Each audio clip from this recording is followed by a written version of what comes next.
Hello everyone, স্বাগত জানাচ্ছি বাংলাদেশের একমাত্র কমার্স এবং আর্টসের স্টুডেন্টের জন্য নির্ভরযোগ্য প্রতিষ্ঠান কমার্স একাডেমির আর্টস একাডেমির অনলাইন ক্লাসে।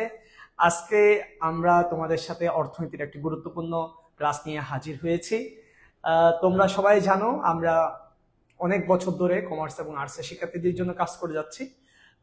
আমরা অফলাইনে আমাদের কার্যক্রম পরিচালনা করছি চট্টগ্রাম সহ চট্টগ্রামের বিভিন্ন ব্রাঞ্চে, এবং আমরা পুরো বাংলাদেশে অনলাইনের মাধ্যমে সেবা দিয়ে যাচ্ছি লক্ষাধিক শিক্ষার্থীকে। তো তোমরা যারা আমাদের অনলাইন ক্লাসগুলোতে যুক্ত হওয়া সবাই বন্ধুদেরকে, তোমাদের কলেজের ফ্রেন্ডদেরকে অবশ্যই ইনভাইট করবা, যাতে করে সবাই মিলে আমরা ক্লাসগুলো করতে পারি। আমি একটু দেখবো যে আমরা কথা ঠিকঠাক শোনা যাচ্ছে কিনা। ঠিক আছে, একদম 100 ওকে আছে। আমি একটু ক্লাসটা শেয়ার করে দিচ্ছি।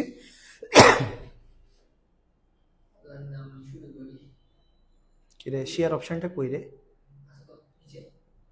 আমি শেয়ার অপশনটা পাই না কেন আমার আইডিতে? কালকে থেকে পাচ্ছি না শেয়ার অপশনটা। এরকম হওয়ার কারণ কি রাফি?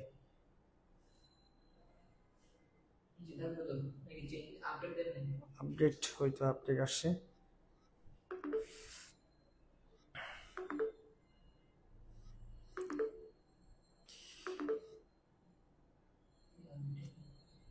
প্রথমে আমি আমার আইডিটা শেয়ার করেছি, তারপর সকল গ্রুপে শেয়ার করব, তারপর তোমাদের সাথে বাকি কথাগুলো বলবো। ওরে বাবারে, আমার এতগুলো গ্রুপ করতে আসছে কি রে ভাই? এটা তো হোয়াটসঅ্যাপ গ্রুপে।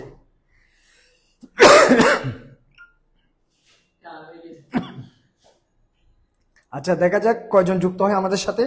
আমি 1 মিনিট সময় নিব তোমাদের সাথে ক্লাসটা শুরু করার জন্য। 1 মিনিট পর আমি তোমাদের পড়া শুরু করব। তোমরা সবাই একটু দ্রুত, যদি তোমরা পারো, তোমাদের বন্ধুদেরকে ইনভাইট করো আমাদের ক্লাসে অংশগ্রহণের জন্য।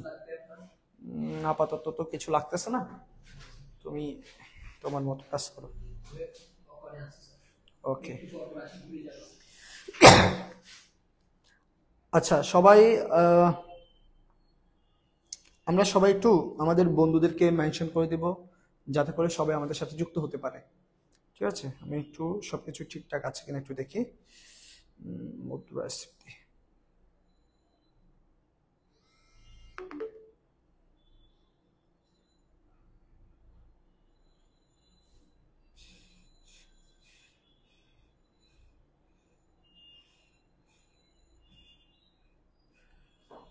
ওকে।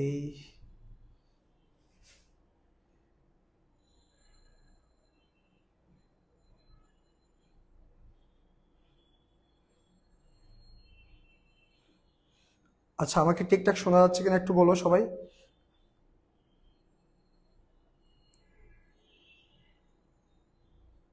আমাকে সবাই একটু ঠিকঠাক শুনতে পাচ্ছ কিনা একটু কনফার্ম করবা, তাহলে কি হবে, আমি ক্লাসটা শুরু করে দিতে পারবো, তোমরা যদি ঠিকঠাক শুনতে পাও। ঠিক আছে, আমাকে সবাই ঠিকঠাক শুনতে পাচ্ছ কিনা একটু আমাকে বলো। সবাই ঠিকঠাক শুনতে পাচ্ছ কিনা?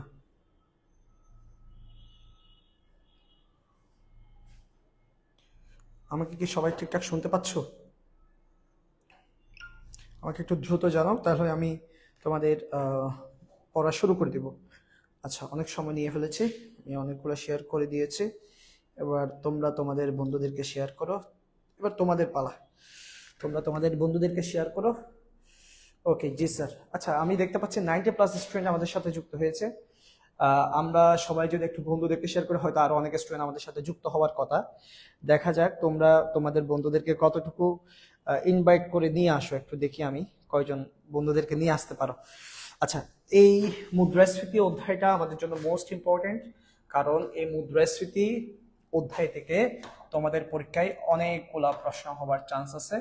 আপনার যদি 2019 সাল থেকে, আমি যদি 2016 সাল থেকে 2019 সালের কথা বলি, তাহলে তোমার প্রতিটি বোর্ডে প্রত্যেকটা বোর্ডে এখান থেকে প্রশ্ন হয়েছে। একদম প্রত্যেকটা বোর্ডে প্রশ্ন হয়েছে তোমার কম বেশি একদম প্রত্যেকটা বোর্ডের মধ্যে তোমার একটা করে সিকিউ এবং প্রায় 5 থেকে 6টা এমসিকিউ এখানে থাকে। একটা সিকিউ তো মাস্ট থাকবে এবং 5 থেকে 6টা হচ্ছে এমসিকিউ তোমার এই অধ্যায় থেকে থাকবে। ঠিক আছে, এই অধ্যায়টা মোস্ট ইম্পর্টেন্ট।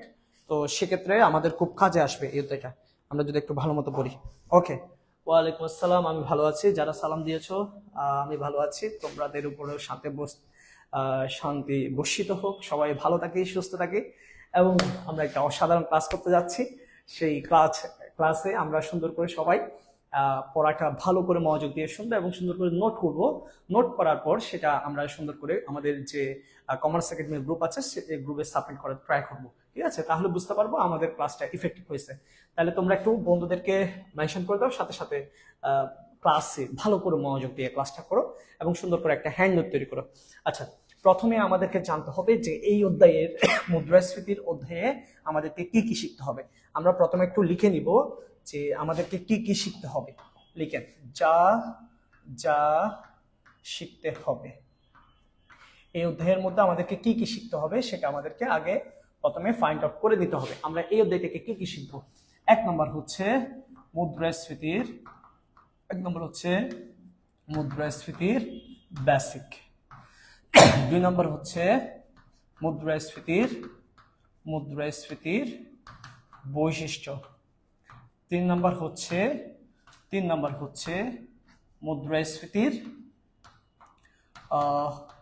মুদ্রাস্ফীতির প্রকারভেদ। এরপর আসবো মুদ্রাস্ফীতির পরিমাপ। এরপর তোমার হচ্ছে মুদ্রাস্ফীতির কারণ। এরপর হচ্ছে মুদ্রাস্ফীতির প্রভাব। এরপর হচ্ছে লাস্ট একটা টপিক, সেটা হচ্ছে মুদ্রাস্ফীতির নিয়ন্ত্রণ কিভাবে করব, মুদ্রাস্ফীতির নিয়ন্ত্রণ। ওকে, আমরা এখানে কয়টা টপিক পড়তে হবে আমরা সবাই একটু কমেন্ট করব। আমরা কয়টা টপিক পড়তে হবে আমরা সবাই একটু দ্রুত কমেন্ট করে জানিয়ে দেব যে আমাদের এখানে কয়টা টপিক আমাদেরকে আলোচনা করতে হবে। ঠিক আছে, আমি একটু দেখে নিই সবগুলো টপিক আসছে কিনা। বৈশিষ্ট্য, প্রকারভেদ, পরিমাপ, কারণ, প্রভাব, নিয়ন্ত্রণ সবকিছু আসে। তো আমরা সবাই একটু কমেন্ট করব যে আমাদের এই অধ্যায়ে কয়টা টপিক আছে। আমরা একটু সবাই কমেন্ট করে বলবো যে এই অধ্যায়ের মধ্যে আমাদের কয়টা টপিক আছে। সবাই একটু কমেন্ট করে জানান আমাদের কয়টা টপিক নিয়ে পড়ালেখা করতে হবে এই অধ্যায়ে। সবাই একটু কমেন্ট করেন তো দেখি সবাই একটু কমেন্ট করেন। ওকে, সবাই হাইলাইট করে দাও, দিয়ে হাইলাইট দিয়ে দাও সবাই, যাতে বন্ধুদের যারা ক্লাস করতে চায় তারা যাতে আসতে পারে সবাই। ওকে, কয়টা টপিক? এই যে আমাদের রায়হান বলেছে 7টা, তারপর হচ্ছে ওসিবা বলেছে, তারপর হচ্ছে ইলুরা বা তারপর হচ্ছে প্রমি, তারপর হচ্ছে নাইম, মালিহা, রাইসা, রাফিয়া। ওকে, তোমাদের কমেন্টের চেয়ে আমার নাম বলার স্পিড আরো বেশি। আচ্ছা, যাই হোক, এখানে হচ্ছে 7টা টপিক আমাদেরকে পড়তে হবে। তো আমরা সবাই রেডি কিনা, আমরা পড়া শুরু করতে পারি কিনা, আমরা শেয়ার করেছি কিনা ঠিকঠাক, যারা শেয়ার করা তারা বন্ধুদেরকে শেয়ার করেছে কিনা, সবাই রেডি কিনা, আমরা ক্লাস শুরু করবো কিনা একটু আমাকে জানো। ঠিক আছে, আমার একটু কাশি আছে, তারপরে এসির মধ্যে ক্লাস নিলে হয় কি মানে এটা দূর করা খুব কষ্ট হয়ে যায়। তোমরা এই জিনিসটা একটু কমা সুন্দর দৃষ্টিতে দেখবা, অনেক সময় পড়ার মধ্যে কাশি দিব, তো এইগুলা তোমরা একটু তোমাদের সুন্দর দৃষ্টিকোণ থেকে দেখবা। আচ্ছা ভাইয়া, 26 ব্যাচে কোর্সে ভর্তি হতে চাই, সব ডিটেলস পরে বলবো। কোর্সের বিষয়ে আগে আমরা পড়া পড়ি, যেহেতু এগুলো ফ্রি ক্লাস, আমরা সবাই একটু আগে মনোযোগ দিয়ে ক্লাসগুলো করি। আমরা সবাই রেডি কিনা ক্লাসটা করার জন্য, আমরা সবাই প্রস্তুত কিনা? ওকে, হাইলাইট দিয়ে দিচ্ছে অনেকে, লিসা থ্যাংক ইউ। যারা হাইলাইট দিয়ে দিচ্ছ, জি শুরু করেন। ওকে, চলো তাহলে এর প্রত্যেকটা টপিক ধরে ধরে আমরা পড়বো। সেক্ষেত্রে প্রথমে যে জিনিসটা আমরা জানবো সেটা হচ্ছে মুদ্রাস্ফীতির বেসিক। মুদ্রাস্ফীতির কি জানতে হবে? বেসিকটা জানতে হবে। আচ্ছা, এই যে মুদ্রাস্ফীতি, চলেন মুদ্রাস্ফীতির বেসিকে কি কি জানবো তাহলে একটু লিখেন সবাই। মুদ্রাস্ফীতির বেসিক দিয়ে, মুদ্রাস্ফীতির বেসিক মানে হচ্ছে মুদ্রাস্ফীতির ধারণা। এটা দিয়ে আপনি সুন্দর করে মুদ্রাস্ফীতির ধারণা দিয়ে এখানে এই টপিকটার ভিতরে কি পড়বেন, মানে মুদ্রাস্ফীতির ধারণার মধ্যে আপনার কি কি জানতে হবে। আপনার এখানে প্রথমে যেটা জানতে হবে, এই মুদ্রাস্ফীতিটা আক্ষরিক অর্থে কি বোঝায়, আক্ষরিক অর্থে কি বোঝায়। এরপর হচ্ছে বাস্তব অর্থে কি বোঝায়, বাস্তব অর্থে কি বোঝায়, ঠিক আছে, বাস্তব অর্থে কি বোঝায়। এরপর হচ্ছে অন্য দৃষ্টিকোণ থেকে, কেমন, মানে অন্য দিক থেকে কিভাবে মুদ্রাস্ফীতি হতে পারে, ঠিক আছে, অন্যান্য কোনো দিক আছে কিনা, আসলে অন্য দিক থেকে। তার মানে এই তিনটা বিষয়ের উপর ফোকাস করবো আমি। তোমার হচ্ছে আক্ষরিক অর্থে কি, বাস্তব অর্থে কি, অন্য দিক থেকে কি, এবং হচ্ছে বিভিন্ন অর্থনীতিবিদের সংজ্ঞা, অর্থনীতিবিদদের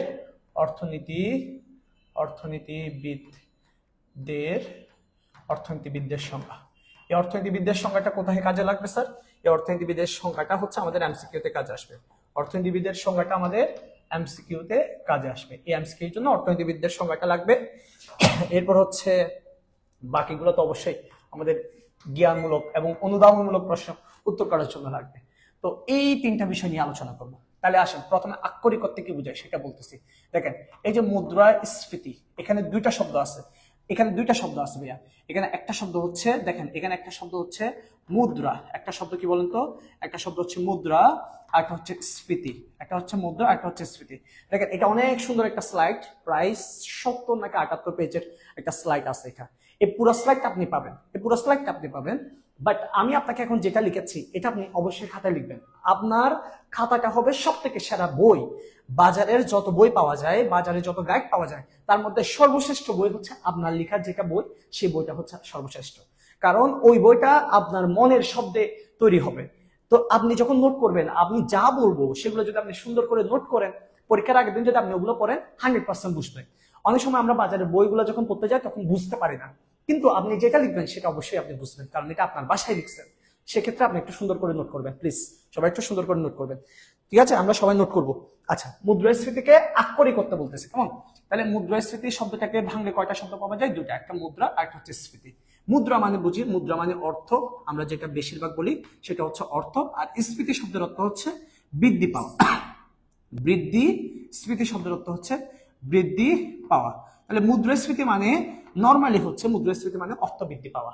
তাহলে আমি যদি বলি যে চাহিদাস্ফীতি মানে কি বলতো, মুদ্রাস্ফীতি মানে কি বলেছে? মুদ্রাস্ফীতি মানে মুদ্রা বেড়ে যাওয়া বা অর্থ বেড়ে যাওয়া। মুদ্রাস্ফীতি মানে কি? অর্থ বৃদ্ধি পাওয়া, ঠিক আছে, অর্থ বৃদ্ধি পাওয়া। তাহলে চাহিদাস্ফীতি মানে কি? দেখি সবাই কমেন্ট করেন, চাহিদাস্ফীতি মানে কি? কমেন্ট করেন, সবাই কমেন্ট করেন, চাহিদাস্ফীতি মানে কি? কমেন্ট করেন আপনারা সবাই। একইভাবে আমাকে বলতে পারে যে দামস্ফীতি, তার মানে দাম বৃদ্ধি পাওয়া। দামস্ফীতি মানে কি? দাম বৃদ্ধি পাওয়া। দামস্ফীতি মানে দাম বৃদ্ধি পাওয়া। যদি বলে আয়স্ফীতি হয়েছে, তাহলে আয়স্ফীতি মানে কি? আয় বৃদ্ধি পাওয়া। আয়স্ফীতি মানে হচ্ছে আয় বৃদ্ধি পাওয়া। তাহলে আপনারা বলেন চাহিদাস্ফীতি মানে কি? সবাই বলেন চাহিদাস্ফীতি কেমন আছেন ভাইয়া? আমি ভালো আছি। নতুন সিলেবাসের বই সবকিছু বলবো, আগে ক্লাস করো প্লিজ, আগে সবাই ক্লাস করো, সব কথা তোমাদের সাথে বলবো। আজকে অনেকক্ষণ ধরে ক্লাস করবো, সবাই ধৈর্য ধরে ক্লাস করবো, অনেক কথা হবে, আগে তোমরা মন দিয়ে ক্লাসটা করো, তারপর পরে কথা। চাহিদাস্ফীতি মানে কি বলো একটু সবাই কমেন্ট করো। চাহিদাস্ফীতি মানে চাহিদা বৃদ্ধি পাওয়া। গুড। চাহিদাস্ফীতি মানে আমি বলি নাই, এটা তোমরা বলছো, থ্যাংক ইউ। চাহিদাস্ফীতি মানে হচ্ছে চাহিদা বৃদ্ধি পাওয়া। তাহলে বুঝে গেছি চাহিদা বৃদ্ধি পাওয়া। তবে আমরা যখন মুদ্রাস্ফীতির কথাটা বলতেছি, তখন আমরা এখানে একটা সুন্দর কথা বলবো যে অর্থের পরিমাণ বৃদ্ধি পাওয়া, ঠিক আছে? অর্থ বৃদ্ধি পাওয়া না, আসলে অর্থের পরিমাণ বৃদ্ধি পাওয়া। তার মানে সবাই আমরা বলতে পারি না যে আক্ষরিক অর্থে মুদ্রার পরিমাণ বৃদ্ধি পাওয়াকে মুদ্রার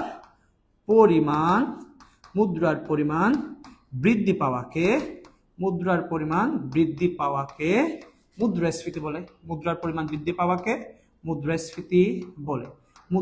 বৃদ্ধি পাওয়াকে মুদ্রাস্ফীতি বলে। এখনো মাত্র আক্ষরিক অর্থে, বাস্তব অর্থে কি সেটা পরে বলতেছি। আগে এটা বুঝছিস কিনা বল। মুদ্রার পরিমাণ বৃদ্ধি পাওয়াকে মুদ্রাস্ফীতি বলে। এই কথাটা অন্যভাবে আসতে পারে ভাই, এই কথাটা এইভাবে না আসে, অন্যভাবে আসতে পারে। কিভাবে আসতে পারে স্যার?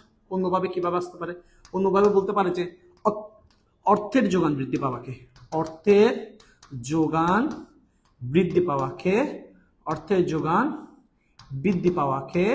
মুদ্রাস্ফীতি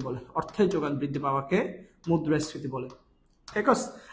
আবার এভাবে বলতে পারে যে আরো একভাবে বলা যায়, দেখো দেখেন এটা এভাবে বলতে পারে অথবা এভাবে বলতে পারে যে অর্থের সরবরাহ বৃদ্ধি পাওয়াকে, অর্থের সরবরাহ বৃদ্ধি পাওয়াকে, অর্থের সরবরাহ বৃদ্ধি পাওয়াকে মুদ্রাস্ফীতি বলে। তার মানে আমি তোমাকে কি বুঝালাম স্যার? আমি বুঝালাম মুদ্রার পরিমাণ বৃদ্ধি পাওয়া, অর্থের যোগান বৃদ্ধি পাওয়া, অর্থের সরবরাহ বৃদ্ধি পাওয়া, এই সব কথার মানে হচ্ছে এক, সব কথার মানে হচ্ছে এক। মুদ্রার পরিমাণ বৃদ্ধি, অর্থের পরিমাণ বৃদ্ধি, অর্থের যোগান বৃদ্ধি, অর্থের সরবরাহ বৃদ্ধি, যেটাই বলুক না কেন, অর্থের পরিমাণ বৃদ্ধি, মুদ্রার পরিমাণ বৃদ্ধি, অর্থের সরবরাহ বৃদ্ধি, যেটাই বলুক না কেন, এগুলোর মানে হচ্ছে একটা, টাকার পরিমাণ বেড়ে যাওয়া। একটু উদাহরণ দিচ্ছি, তোমার পকেটের মধ্যে চিন্তা করে একটু, আজকে আজকে কয় তারিখ বলো তো? আজকে বাচ্চা আমার কয় তারিখ? আজকে হচ্ছে 24 তারিখ। আজকে 24 তারিখ। তোমার পকেটে এই যে 24 তারিখে তোমার পকেটে 500 টাকা ছিল, ঠিক আছে? আমি নতুন করে আজকে রাতের ভিতরে, কেমন, আজকে রাতে আমি তোমার জন্য একটা হচ্ছে কি চাপাইছি, 100 টাকা ছাপাইলাম। 100 টাকা কি করলাম বলতো? ছাপাইলাম। 100 টাকা ছাপাইলাম। তাহলে 100 টাকা ছাপানোর পর 25 তারিখ গিয়ে তোমার পকেটে কত টাকা থাকবে? 600 টাকা। তাহলে বলো, আগে ছিল কয় টাকা? 500 টাকা। এখন কয় টাকা? 600 টাকা। তার মানে তোমার টাকা বেড়ে গেছে না? এটাকে বলা হয় অর্থের পরিমাণ বৃদ্ধি। এটাকে বলা হয় অর্থের পরিমাণ বৃদ্ধি বা অর্থের সরবরাহ বৃদ্ধি। এরকম দেশে যখন টাকা বেড়ে যায়, ওই জিনিসটাকে মুদ্রাস্ফীতি বলে। আক্ষরিক করতে মাত্র শব্দটা ভেঙে বাস্তবে কি সেটা আরো বলতেছে, আরো ডেপথে যাব। জাস্ট এতটুকু বুঝছো কিনা? আগে আক্ষরিক করতে বুঝছো কিনা বলো, তাহলে ক্লিয়ার ওয়ান লিখো। সবাই ক্লিয়ার ওয়ান লিখো। আক্ষরিক করতে বুঝছো কিনা? দেশে যখন টাকার পরিমাণ বেড়ে যায়, ওই অবস্থাকে মুদ্রাস্ফীতি বলে। এটা কিভাবে মুদ্রাস্ফীতি হয় সেটা পরে যাবো। আগে এতটুকু বুঝছো কিনা বলো, আক্ষরিকত্ব কথাটা বুঝছো কিনা? সবাই বুঝছো কিনা একটু বলো তো, ইয়েস অর নো? বুঝছি স্যার, বসছে বুঝছি। সবাই বুঝতে পারছেন কিনা একটু দ্রুত বলবেন, দ্রুত। আর রাস্তায়, আচ্ছা নোট করতে না পারলে পরে নোট করে নিবা, সমস্যা নাই। আপাতত স্ক্রিনশট মেরে রেখে দিবা আর কি। Clear one? ওকে, সবাই সবাই সবাই দ্রুত দ্রুত বলো। ওকে ওকে, ঠিক আছে। আমরা আমরা দেখতে পাচ্ছি আমাদের অনেকেই যুক্ত হয়েছে, এবং আসলে সবাই আন্তরিক হয় না, সবাই ভালোবাসা মূল্য দিতে জানে না, ঠিক আছে? সবাই আন্তরিক হয় না, সবাই ভালোবাসা মূল্য দিতে জানে না। প্রায় 100+ স্টুডেন্ট আমাদের সাথে অনলাইনে যুক্ত হয়েছে, কিন্তু এখানে মাত্র দেখলাম মাত্র 28টা শেয়ার। তার মধ্যে মনে হয় আমাদের রাফি আর আমি মিলে করছি মনে হয় 10 থেকে 12টা শেয়ার, ঠিক আছে? আমাদের যে হোয়াটসঅ্যাপ গ্রুপ, আমাদের প্রাইভেট ব্যাচের গ্রুপ, আমাদের তোমার হচ্ছে অনলাইন ব্যাচের, অফলাইন ব্যাচের সব গ্রুপ আমরা শেয়ার করি। তো এইগুলাতে যেগুলো শেয়ার করছি সেগুলো তোমরা সবাই শেয়ার করোনি। এই হলো ভালোবাসার অর্ধ বহিঃপ্রকাশ। পূর্ণ ভালোবাসা প্রকাশ করো, ঠিক আছে? আমি তোমার জন্য ফ্রি ক্লাসের জন্য দাঁড়াইছি, তুমি আমার জন্য একটু করে শেয়ারের জন্য রাজি থাকতে না পারলে আসলে কি হবে, ঠিক আছে? তো সবাই একটু আমরা বন্ধুদেরকে আগে থেকে বলে রাখবো যে ওই পেজে ক্লাস হয়। ওকে, ইয়েস, সবাই মন দিয়ে ক্লাস করো। এটা হচ্ছে 25 ব্যাচ, সময় থাকতে ভালো করে পড়ো। হ্যাঁ, একজন বসে ভালো করে পড়ো, ঠিক আছে? ওকে, তাহলে আমরা আক্ষরিক করতে এটা বুঝতে পারছি যে আক্ষরিক করতে কি। দেখেন, আপনি যখন নোট করবেন তখন এই জিনিসগুলো আপনি সাইডে লিখতে পারেন, বাট আপনি এই কথাটা হচ্ছে মূল কথা আপনার। এটা হচ্ছে আক্ষরিক করতে। এই জায়গাটা আমরা কিভাবে পেয়েছি বলেন তো? এই জায়গাটা আমরা পেয়েছি হচ্ছে আক্ষরিক করতে। ওহো, কি হলো এটা? লোডিং দেখাচ্ছে তোমার। আমাদের এই সমস্যা হচ্ছে একটা বোর্ডের মধ্যে অনেক সময় একটু ঝামেলা করে। আচ্ছা চলেন তাহলে আমরা একটু এই জায়গাটা একটু বোঝার চেষ্টা করি, এই জায়গাটা একটু কেটে দেওয়ার চেষ্টা করি। আচ্ছা, এবার আসেন বাস্তব অর্থে মুদ্রাস্ফীতি জিনিসটা কি। এবার বাস্তবতা বুঝাবো আপনাদেরকে। এবার আমি বাস্তবতা, স্যার আরেকবার বুঝান। আমি বুঝাইছি যে তোমার কাছে কালকে রাতে 500 টাকা ছিল, আমি নতুন করে 100 টাকা ছাপাই দিছি, আজকে এসে তোমার কাছে 600 টাকা। এই যে আগে 500 টাকা ছিল, এখন 100 টাকা বেড়ে গেছে, এটাকে বলা হয় মুদ্রার পরিমাণ বৃদ্ধি। এই মুদ্রার পরিমাণ বৃদ্ধি পাওয়াকে মুদ্রাস্ফীতি বলে, আক্ষরিক করতে। এবার আসো বাস্তব অর্থে মুদ্রাস্ফীতিকে। আসেন বাস্তব অর্থে, বাস্তবে আসলে কি বোঝায় মুদ্রাস্ফীতি মানে কি বুঝেন? একটা গল্প বলতেছি, শুনেন, একটা গল্প বলতেছি। এটা হচ্ছে একজন ব্যক্তি যার নাম হচ্ছে মকলেস। এটা কে বলতো? মকলেস। ওকে আমরা ভালোবেসে মকলেস থাকি আর কি, ঠিক আছে? এই মকলেস তোমার হচ্ছে দুইটা ঘটনা বলতেছে। একটা হচ্ছে 2010 সালের ঘটনা, আর একটা হচ্ছে 2025 সালের ঘটনা। তো 2010 সালের ঘটনা, একটা হচ্ছে 25 সালের ঘটনা। বাস্তবত্ব বলতেছে, হ্যাঁ, একটু শুনতে হবে ভালো করে মনোযোগ দিয়ে। ও বললো যে স্যার, আমি যখন 10 সালে বাজারে যাইতাম তখন আমি চাল এবং ডাল, সবজি, মাছ এবং মাংস 5টা দ্রব্য কিনতাম, আমি 5টা দ্রব্য কিনতাম 2000 কত সালে, 10 সালে। তো 2010 সালে আমি যখন চাল ডাল মাছ মাংস এগুলো কিনতে যেতাম, তখন আমি চাল কিনতাম স্যার 40 টাকা, তারপর ডাল কিনতাম হচ্ছে 60 টাকা, এরপর হচ্ছে সবজি কিনতাম হচ্ছে 50 টাকা। চাল ডাল সবজি, সবজি কিন্তু কয় টাকা বলতো, সবজি কিন্তু হচ্ছে 50 টাকা। এরপর হচ্ছে তারপরে সে বললো স্যার মাংস কিনতাম হচ্ছে 250 টাকা এবং মাছ কিনতাম হচ্ছে 150 টাকা। তাহলে হচ্ছে কত হয়, এগুলো সবগুলো যোগ করে কত আসে আমাকে একটু বলতো সবাই। না এটা তো বেশি বলে ফেলছি মনে হয়, একটু কারেকশন করি, এটা একটু 100 করে দিই। একটু বলো তো সবাই এগুলো কত আসে, এটা 100, এটা হচ্ছে তোমার 250 টাকা। বলতো এখানে টোটাল কত টাকা আসে, 2010 সালে টোটাল খরচ কত টাকা আসে, টোটাল খরচ কত টাকা আসে বলতো একটু সবাই। এটা টোটাল খরচ কত টাকা আসে, এটা মুছে ফেলি কেমন, এটা আর দরকার নেই আমাদের, এই জিনিসটা আমাদের আর দরকার নেই। এখানে টোটাল খরচ কত টাকা আসে একটু বলো আমাকে সবাই, দেখি বলো টোটাল খরচ কত টাকা আসে। এখানে টোটাল খরচ কত টাকা আসে, মোট খরচ কত টাকা আসে, মোট খরচ হচ্ছে তোমার কত টাকা আসে একটু সবাই বলো তো, মোট খরচ কত আসে। আপনার লেখা অর্থনীতি বইয়ের কি খবর, নতুন সিলেবাস, সবাই বইয়ের জন্য পাগল হয়ে গেছে। আচ্ছা বইয়ের কথা পরে বলতেছি, আগে ক্লাস কর। মোট খরচ হচ্ছে 500 টাকা। এবার একটু কথা শোনো, এখান থেকে তোমাকে কিছু শব্দ শিখাচ্ছে, এই শব্দগুলো আগে বুঝো। বাস্তব অর্থে যখন আমরা মুদ্রাস্ফীতিকে এক্সপ্লেন করতে যাব, তখন আমাদেরকে এই শব্দগুলো আগে বুঝতে হবে।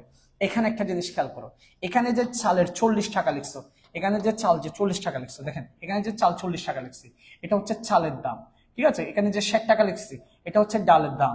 এটা যখন সবজি লিখছি, এটা হচ্ছে সবজির দাম। এটা হচ্ছে মাছ লিখছি, এটা হচ্ছে মাছের দাম। এই 250 টাকা, এটা হচ্ছে মাংসের দাম। আচ্ছা তাহলে দাম মানে কি, দাম হচ্ছে তোমার নির্দিষ্ট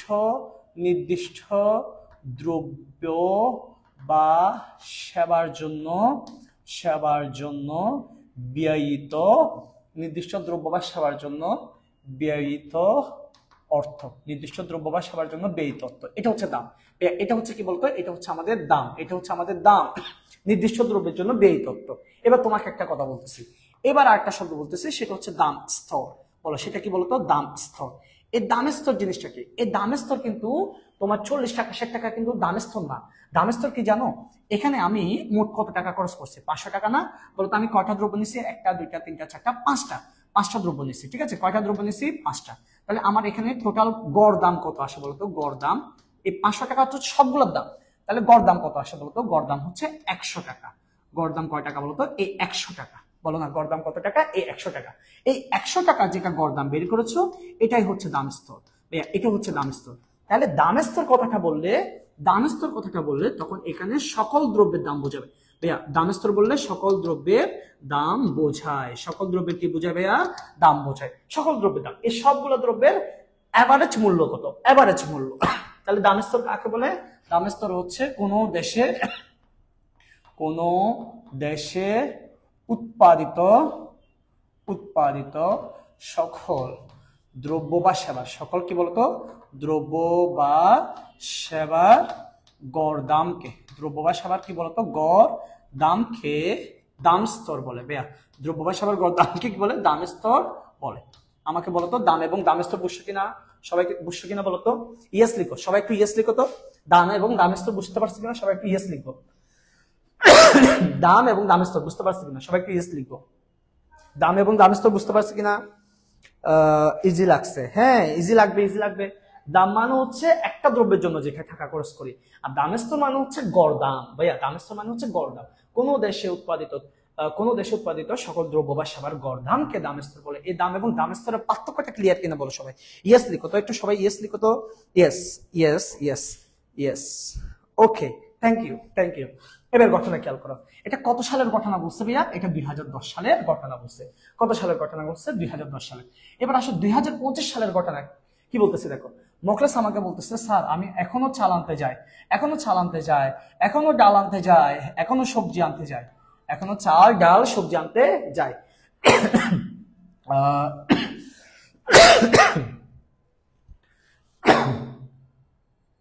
ঠিক আছে, এখনো কি ও চাল ডাল সবজি এবং তোমার এগুলো আনতে যায়। এখন ঘটনাটা কি হয়েছে দেখো, আগে যে 500 টাকা খরচ করতো, এখন সে চাল, এখন তার হচ্ছে তোমার চাল নিতে খরচ হয় কত, আচ্ছা চাল বাদ দাও, এখন হচ্ছে আমি যদি বলি যে চাল এবং মাছ, ঠিক আছে, চাল এবং মাছের কথা আসো, চাল ডাল মাছ, চাল এবং হাই এটা কোনো কথা, কোনো একটা ঝামেলা হয়েছে আজকে ডিভাইসে, এটা বুঝতে সমস্যা হচ্ছে। আচ্ছা দেখেন, এখন দেখেন এই যে চাল, চালের কেজি কয় টাকা বলো তো এখন বর্তমানে? চালের কেজি হচ্ছে 70 থেকে 80 টাকা, ধরে নিচ্ছে 80 টাকা। এবং তোমার হচ্ছে মাছের দাম, ঠিক আছে, এখন প্রতি কেজি মাছের দাম, অনেক মাছের দাম ধরে নাও, আমি ধরে নিচ্ছি 420 টাকা। 420 টাকা তোমাদের বোঝার জন্য বলতেছি, একটু কথাটা শোনো। আগে যেটা 100 টাকার মাছ ছিল, আগে যেটা 100 টাকার মাছ ছিল সেটা 420 টাকা ধরে নাও। এখন টোটাল খরচ কত? এখনো 500 টাকা। এখনো টোটাল খরচ কয় টাকা বলতো? 500 টাকা, এটা হচ্ছে মোট খরচ। এখন প্রশ্ন যদি আমি বলি তোমাকে, এখানে গড় দাম কত? একটু সবাই উত্তর করার চেষ্টা করো তো। এখানে সব একটু গড় দাম বলো কত, এখানে গড় দাম কত বলো তো? 25 সালে গড় দাম কত পড়ছে বলো তো? 25 সালে গড় দাম কত বলো তো সবাই? চাল নিচ্ছে 80 টাকা, মাছ নিচ্ছে 420 টাকা, বোঝার জন্য নিচ্ছে আমরা, ঠিক আছে। ধরে নিচ্ছে চালের দামও বেড়ে গেছে, মাছের দামও বেড়ে গেছে, আর দ্রব্য কিনতে পারতেছি না 500 টাকা। এখন দাম কত পড়ছে বলো? এখন দাম কত পড়ছে? বড় করে লিখতে বলতেছে। ইয়েস, এখন গড় দাম হচ্ছে, গড় দাম বা দাম স্তর, গড় দাম বা হচ্ছে দাম স্তর 250 টাকা। এবার একটু আমার কথাটার উত্তর দেওয়ার চেষ্টা করো। আমাদের আগে দাম ছিল কত? আগে দাম স্তর ছিল, আগে দাম স্তর ছিল 100 টাকা, এখন দাম স্তর হচ্ছে কত? 250 টাকা। তাহলে ঘটনাটা খেয়াল করো, আমি যদি তোমাকে প্রশ্ন করি আগের 500 টাকার ক্ষমতা বেশি নাকি এখনের 500 টাকার ক্ষমতা বেশি, উত্তর দাও সবাই। সবাই কমেন্ট করেন তো, একটু সবাই কমেন্ট করেন, সবাই কমেন্ট করেন যে কার ক্ষমতা বেশি, কার ক্ষমতা, কার ক্ষমতা বেশি ছিল, মানে কার পাওয়ার বেশি, আগের আগের 500 টাকা, আগের 500 টাকা নাকি পরের 500 টাকা? আগের 500 টাকা নাকি পরের 500 টাকা? দেখি বলো কার ক্ষমতা বেশি, আগের 500 টাকা নাকি পরের 500 টাকার ক্ষমতা বেশি? কার ক্ষমতা বেশি, কার ক্ষমতা বেশি একটু সবাই কমেন্ট করেন তো দেখি, কার ক্ষমতা বেশি একটু সবাই কমেন্ট করেন, কার ক্ষমতা বেশি সবাই একটু কমেন্ট করেন, দ্রুত, একটু দ্রুত বলেন। আমি জানি যে আগের 500 টাকার ক্ষমতা বেশি, তার মানে এখনকার যে 500 টাকা তার ক্ষমতা হ্রাস পেয়েছে, তার মানে অর্থের ক্রয় ক্ষমতা হ্রাস পেয়েছে, অর্থের ক্রয়, অর্থের ক্রয় ক্ষমতা। আচ্ছা অনেকে একজন বলছে যে একটু বড় করে লিখতে, একটু বড় করে লিখি, অর্থের ক্রয় ক্ষমতা, ক্রয় ক্ষমতা হ্রাস পেয়েছে, অর্থের ক্রয় ক্ষমতা হ্রাস, ঠিক আছে, অর্থের ক্রয় ক্ষমতা হ্রাস পেয়েছে, অর্থের ক্রয় ক্ষমতা হ্রাস পেয়েছে। এবার প্রশ্ন হচ্ছে কেন হ্রাস পেয়েছে? আগের চেয়ে এখনের যে 500 টাকা, এর ক্ষমতা কমে গেছে কেন? এর ক্ষমতা কমে গেছে, এর ক্ষমতা কমে গেছে, হোয়াই? এই যে এর ক্ষমতা হ্রাস পাইছে, ক্ষমতা হ্রাস পাইছে কেন? কারণ আগে দাম স্তর ছিল 100 টাকা, এখন এর দাম স্তর কত টাকা? 250 টাকা। তার মানে দাম স্তর বৃদ্ধির ফলে, ভাইয়া মোস্ট ইম্পর্টেন্ট কথা, মোস্ট ইম্পর্টেন্ট কথা, দাম স্তর, দাম স্তর বৃদ্ধির ফলে, ভাইয়া দাম স্তর কিসের ফলে? বৃদ্ধির ফলে অর্থের মূল্য হ্রাস পায়। ভাইয়া দাম স্তর বৃদ্ধির ফলে অর্থের মূল্য হ্রাস পায়। এই যে তোমার দ্রব্যের যে দামগুলো বাড়তেছে, দিন দিন যে দ্রব্যের দাম বাড়তেছে, এই জন্য আগের চেয়ে বর্তমানে টাকার ক্রয় ক্ষমতা দিন দিন কমে যাচ্ছে, আগের চেয়ে বর্তমানে টাকার ক্রয় ক্ষমতা দিন দিন কি হয়ে যাচ্ছে? কমে যাচ্ছে। এই যে টাকার যে ক্রয় ক্ষমতা হ্রাস পাচ্ছে, এই ক্রয় ক্ষমতা হ্রাস পাওয়াকে, ক্রয় ক্ষমতা কি পাওয়াকে, হ্রাস পাওয়াকে মুদ্রাস্ফীতি বলে। এটা হচ্ছে বাস্তব, এটাই বাস্তব, হ্যাঁ হ্যাঁ হ্যাঁ এটাই বাস্তব, হ্যাঁ হ্যাঁ হ্যাঁ। রিপন মিয়াকে নিয়ে আসা ছিল, এই যে দাম স্তর বৃদ্ধির ফলে টাকার যে ক্রয় ক্ষমতা কমে যাচ্ছে, ঠিক আছে। আগে তুমি 1 টাকা দিয়ে 4টা লজেস পাইতে, মনে আছে? তুমি পাও না মনে হয়, আমি পাইছিলাম, ঠিক আছে। তোমরা বোধহয় 1 টাকা দিয়ে 2টা লজেস খাইতে পারছো, আল্লাহ জানে তোমরা খাইতে পারছো কিনা। আচ্ছা বাদ দাও, আগে কিন্তু তোমার বড় ভাই থাকলে, আমার বয়সে কেউ থাকলে তাকে জিজ্ঞেস করো, আগে যাদের হচ্ছে 2000 সালের আগে জন্ম, তাদেরকে জিজ্ঞেস করো 1 টাকা দিয়ে 4টা লজেস পাওয়া যেত, কিন্তু এখন 1 টাকা দিয়ে 1টা লজেস পাওয়া যায় না। তার মানে আগের 1 টাকার ক্ষমতা এখন কমে গেছে, ঠিক আছে। আগের 1 টাকার যে ক্ষমতা ছিল, সে 1 টাকার ক্ষমতা নাই বললেও চলে। এই যে টাকার যে মান কমে যাচ্ছে দিন দিন, সেটা হচ্ছে মুদ্রাস্ফীতি। ক্লিয়ার? সবার ক্লিয়ার হলে সবাই একটু ক্লিয়ার টু লিখেন, সবাই ক্লিয়ার টু লিখেন। ওহো কোথায়, এই তো বাস্তবতে ক্লিয়ার টু লিখেন সবাই। টাকার যে ক্রয় ক্ষমতা হ্রাস পাইছে সেটাকে মুদ্রাস্ফীতি বলে। এটা ক্লিয়ার কিনা সবাই বলেন ভাই, সবাই ক্লিয়ার? এত সহজে বুঝতে পারছি বা? এই তো, হ্যাঁ, ইন্ডিয়া ফার্স্ট ব্যাটিং, ধর বেটা, ইন্ডিয়া ফার্স্ট ব্যাটিং, তুই এখানে খেলার কথা বলতে আসিস। এখন এটা বেশি, আগের 500 টাকার, চিন্তা করিয়েন না। আচ্ছা ঠিক আছে, ক্লিয়ার টু। তারপর হাবিবা, হাবিবা বলতেছে ক্লিয়ার টু। ওকে ওকে, ক্লিয়ার টু। তার মানে আমরা বুঝতে পেরেছি যে দিন দিন দামের স্তর বৃদ্ধির ফলে অর্থের ক্রয় ক্ষমতা কি পাচ্ছে? হ্রাস পাচ্ছে। এই যে দামের স্তর বৃদ্ধির ফলে যে অর্থের ক্রয় ক্ষমতাটা হ্রাস পাচ্ছে, সেটা হচ্ছে মুদ্রাস্ফীতি। বাস্তব হচ্ছে সেটা, ঠিক আছে? বাস্তব হচ্ছে কি বলতো সেটা। তার মানে আমরা কি কি বুঝলাম? আমরা হচ্ছে তোমার অনেকগুলো কথা বুঝছি, এখানে অনেকগুলো কথা বুঝে ফেলছি। আচ্ছা, আরো কি কি বোঝা যায় সেটা একটু দেখি, আরো কি কি বোঝা যায় সেটা একটু দেখি। আসুন, আমি পরে আপনাদেরকে পুরো সামারি করে দিব। আল্লাহ শিট, একটা জিনিস পুরো ভুল করে ফেলছি রে, পুরো সাইডটাই চলে গেল। এই জিনিসটা ভুল কেমনে করলাম, এটা তো দেখানো যাবে না আর। Shit shit shit. এবার আসেন, এই জায়গাটা ভুল করে ফেলছি। তার মানে আমরা প্রথমে আক্ষরিকত্ব বলেছি, ঠিক আছে? আফসোস করতেছে, আক্ষরিকত্বে, এরপর হচ্ছে বাস্তবত্বে। আচ্ছা, এরপর দেখো অন্য কোনোভাবে মুদ্রাস্ফীতি হতে পারে কিনা, অন্যভাবে মুদ্রাস্ফীতি হতে পারে কিনা। আরো একভাবে মুদ্রাস্ফীতিকে বুঝাচ্ছি। দেখো, তোমাকে আক্ষরিকত্ব বুঝাচ্ছি, বাস্তবত্ব বুঝাচ্ছি, আরো একভাবে বুঝাচ্ছি। দেখো দেখো আরেকটা ভাবে হইতে পারে যে দেশের যে অর্থের যোগান, ভাইয়া দেশের অর্থের যোগান এবং দেশে উৎপাদিত দ্রব্যের দাম, দেশে উৎপাদিত দ্রব্যের দাম। দেশের অর্থের যোগান মনে করো 500 টাকা, এবং দেশের যে দ্রব্যগুলো উৎপাদন হয়েছে মাত্র, ঠিক আছে? আচ্ছা, ধরে নাও 500 টাকা দিয়ে 2টা শার্ট পাওয়া যাবে। কয়টা শার্ট পাওয়া যাবে ভাইয়া? 2টা শার্ট পাওয়া যাবে। কয়টা শার্ট পাওয়া যাবে? 2টা শার্ট।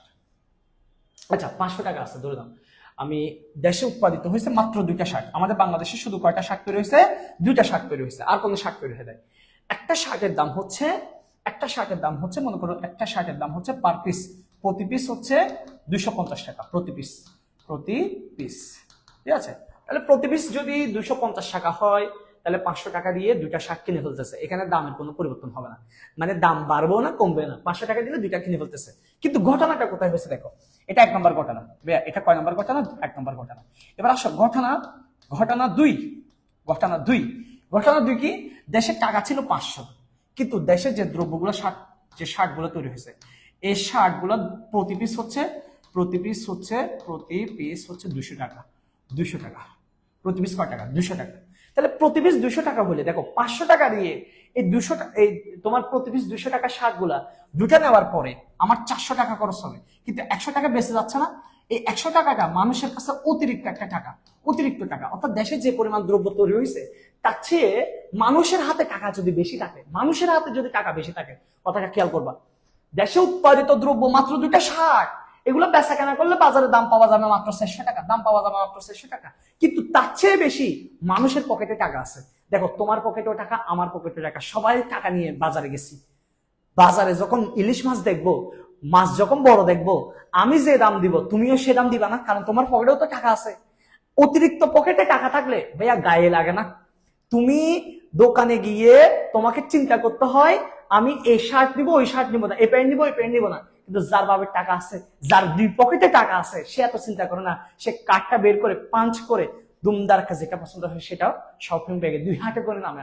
আর তুমি মিয়া কি করো? তুমি 2 হাত তো দূরে থাক, 1 হাতও পুরাইতে পারো না। কেন ভাইয়া? কারণ তোমার পকেটে টাকা নেই। এই জন্য আমি তোমার কথা বলতেছি না, আমি যার পকেটে বেশি টাকা আছে তার কথা বলতেছি। যার পকেটে বেশি টাকা, দেখেন, সেক্ষেত্রে দাম যদি বাড়েও তার গায়ে লাগে না। এক্ষেত্রে উৎপাদনকারী কি করবে জানো? দেখো, দেশের উৎপাদিত দ্রব্যের চেয়ে যখন দেশের মানুষের হাতে টাকা বেশি থাকবে, অতিরিক্ত হাতে টাকা থাকবে, আস্তে আস্তে দ্রব্যের দামগুলো বাড়া শুরু করবে। আস্তে আস্তে দাম কি পাওয়া শুরু করবে? বৃদ্ধি পাওয়া শুরু করবে। কারণ উৎপাদনকারী যখন জেনে গেছে মানুষের হাতে অনেক টাকা আছে, সে তো দাম বাড়াতে থাকবে। এই যে দাম বৃদ্ধি পেতে পারে, তাহলে কি হইতে পারে? দাম বৃদ্ধি পেতে পারে। বৃদ্ধি পেতে পারে। এরপর কি আরেকটা ঘটনা বলতেছি, এই যে মনে করো দেশে দ্রব্য তৈরি হয়েছে, দেশে টাকা আছে 500 টাকা, কিন্তু দেশের দ্রব্য তৈরি হয়েছে 5টা শার্ট তৈরি হয়েছে। কয়টা শার্ট তৈরি হয়েছে? 5টা শার্ট। তাহলে 5টা শার্ট মনে করো যে প্রতি পিস হচ্ছে 200 টাকা। তাহলে প্রতি পিস যখন 200 টাকা, তাহলে দেশের যে দ্রব্যগুলো এগুলো বিক্রি করলে, প্রতি পিস বিক্রি করলে 1000 টাকা পাওয়া যাবে। কিন্তু মানুষের হাতে তো 1000 টাকা নাই। বিক্রেতা 5টা শার্ট বানা রাখি দিছে, কিন্তু মানুষের হাতে তো 1000 টাকা নাই। মানুষের হাতে আরো 500 টাকা শর্ট। তখন বিক্রেতা তো দাম বাড়াবে না, বিক্রেতা দামটা কমাতে থাকবে। দাম কেন কমাবে? এগুলো বিক্রয় বাড়ানোর জন্য। এখানে দাম কেন বাড়াচ্ছে?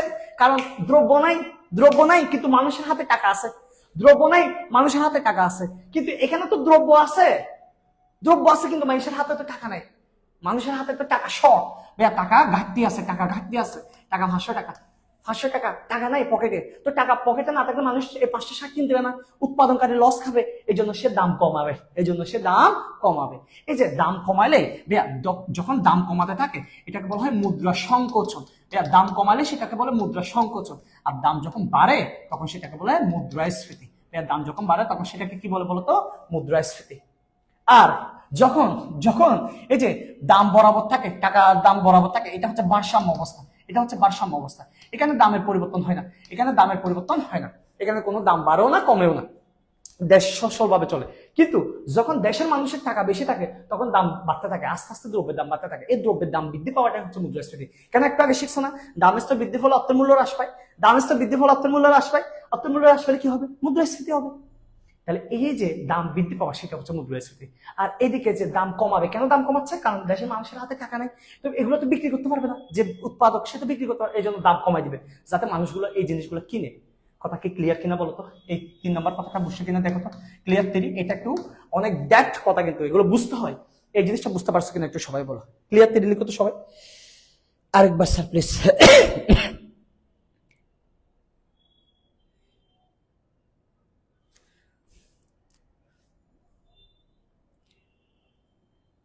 এদের বুঝছেন? দামেস্তের সংখ্যাটা আরেকবার বলেন। আচ্ছা দামেস্তের সংখ্যাটা পর দেখে নিও। আজকে ক্লাসটা জুম ক্লাস একটু ভালো লাগে না, আজকে অনেক ভালো লাগছে ক্লাসটা, জুমে ক্লাস একদম ভালো না। আচ্ছা জুমে এই অনলাইন রয়েছে। ক্লিয়ার 3 স্যার ঘটনা 3টা আবার বুঝান।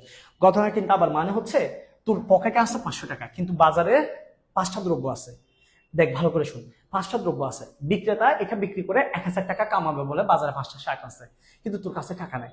তো বিক্রেতা যদি এখন তুই 500 টাকা দিয়ে কয়টা শাক নিতে পারবি? হয়তো 2টা বা 3টা শাক নিতে পারবি, কিন্তু আর 2টা শাক বিক্রেতার কাছে থেকে যাবে না। দেখ না, তুই যদি আমি আচ্ছা 250 টাকা ধরে নিই, এগুলো প্রতি পিস 250 টাকা ধরে নিই, তাহলে 250 টাকা নিলে আমার পকেটে আছে কয় টাকা? 500 টাকা। তো 500 টাকা নিয়ে আমি বাজারে গেলাম, ধর এটা হচ্ছে তুই, এটা হচ্ছে সামি, এটা হচ্ছে আমি, এটা হচ্ছে তুমি, ঠিক আছে? এটা তুমি, তুমি হচ্ছে বিক্রেতা ভাইয়া, তুমি কে? তুমি হচ্ছে বিক্রেতা। আর এটা হচ্ছে আমি, আমি হচ্ছে দেশের মানুষ যার কাছে পকেটে টাকা আছে। তো তুমি বাজারে 5টা শাক আছে, 250 টাকা করে বিক্রি করবা। 5 25 কত ভাইয়া? 5 25 কত আমি তো জানি না। 5 25 হচ্ছে তাহলে 250 250 500 500, তারপর 1000 1250, 5 হচ্ছে 150। তুমি হিসাব করে আসছো 1250 টাকা বাসায় খামাই নিয়ে যাবো। এখন আমি 500 টাকা নিয়ে, দেশে আর কোনো টাকা নেই, শুধু 500 টাকায় আছে। তো আমি যদি 500 টাকা নিয়ে বাজারে যাই, আমি তো শুধুমাত্র 2টা শার্ট নিতে পারবো। কয়টা শার্ট নিতে পারবো? 2টা শার্ট, কিন্তু বাকি 3টা শার্ট রয়ে যাচ্ছে না। এই 3টা শার্ট যদি তোমার বিক্রি না হয়, তুমি যদি বিক্রি করতে না পারো, তুমি লস খাচ্ছ না? বিক্রি করতে না পারলে তুমি লস খাচ্ছ না? এই জন্য তুমি দাম কমাই দিবা, দাম কমাই দিবা যাতে আমি সবগুলো কিনতে পারি। দাম কমতে থাকবে, দেশের বাজারে দ্রব্যের দাম কমতে থাকবে, যাতে দ্রব্যগুলো বেচা হয়ে যায়, দ্রব্যগুলো বেচা হয়ে যায়, ঠিক আছে? এই জন্য দাম কমতে থাকবে। এই দাম কমে গেলে সেটা মুদ্রা সংকোচন, দাম বাড়তে থাকলে সেটা হচ্ছে মুদ্রাস্ফীতি। দাম কমে গেলে মুদ্রা সংকোচন, দাম বাড়তে থাকলে মুদ্রাস্ফীতি। ওকে, এবার আসেন, এবার আসেন কিছু অর্থনীতিবিদের সংজ্ঞা বলে দিচ্ছি, কিছু এবার অর্থনীতিবিদদের সংজ্ঞা। দেখেন এখানে এই সংজ্ঞাগুলো মনে রাখতে হবে আমাদেরকে। অর্থনীতিবিদদের সংজ্ঞা মাস্ট, অর্থনীতিবিদদের সংজ্ঞা এখানে মাস্ট মনে রাখতে হবে এমসিকিউর জন্য। এগুলো এমসিকিউতে মাস্ট আসে, এমসিকিউতে মাস্ট আসে, একটু পরে প্র্যাকটিস করাবো। দেখেন 1 নম্বর কার কথা মনে রাখবেন? বলেন, এখন গরমকাল না, গরমকাল মানে হট, তাহলে হটের মতে, হট্রের মতে, হট্রের মতে। আহা কি লিখে ফেলি, হট্রের মতে, ঠিক আছে? হট্রের মতে অত্যাধিক মুদ্রার প্রচলনকে, অত্যাধিক মুদ্রার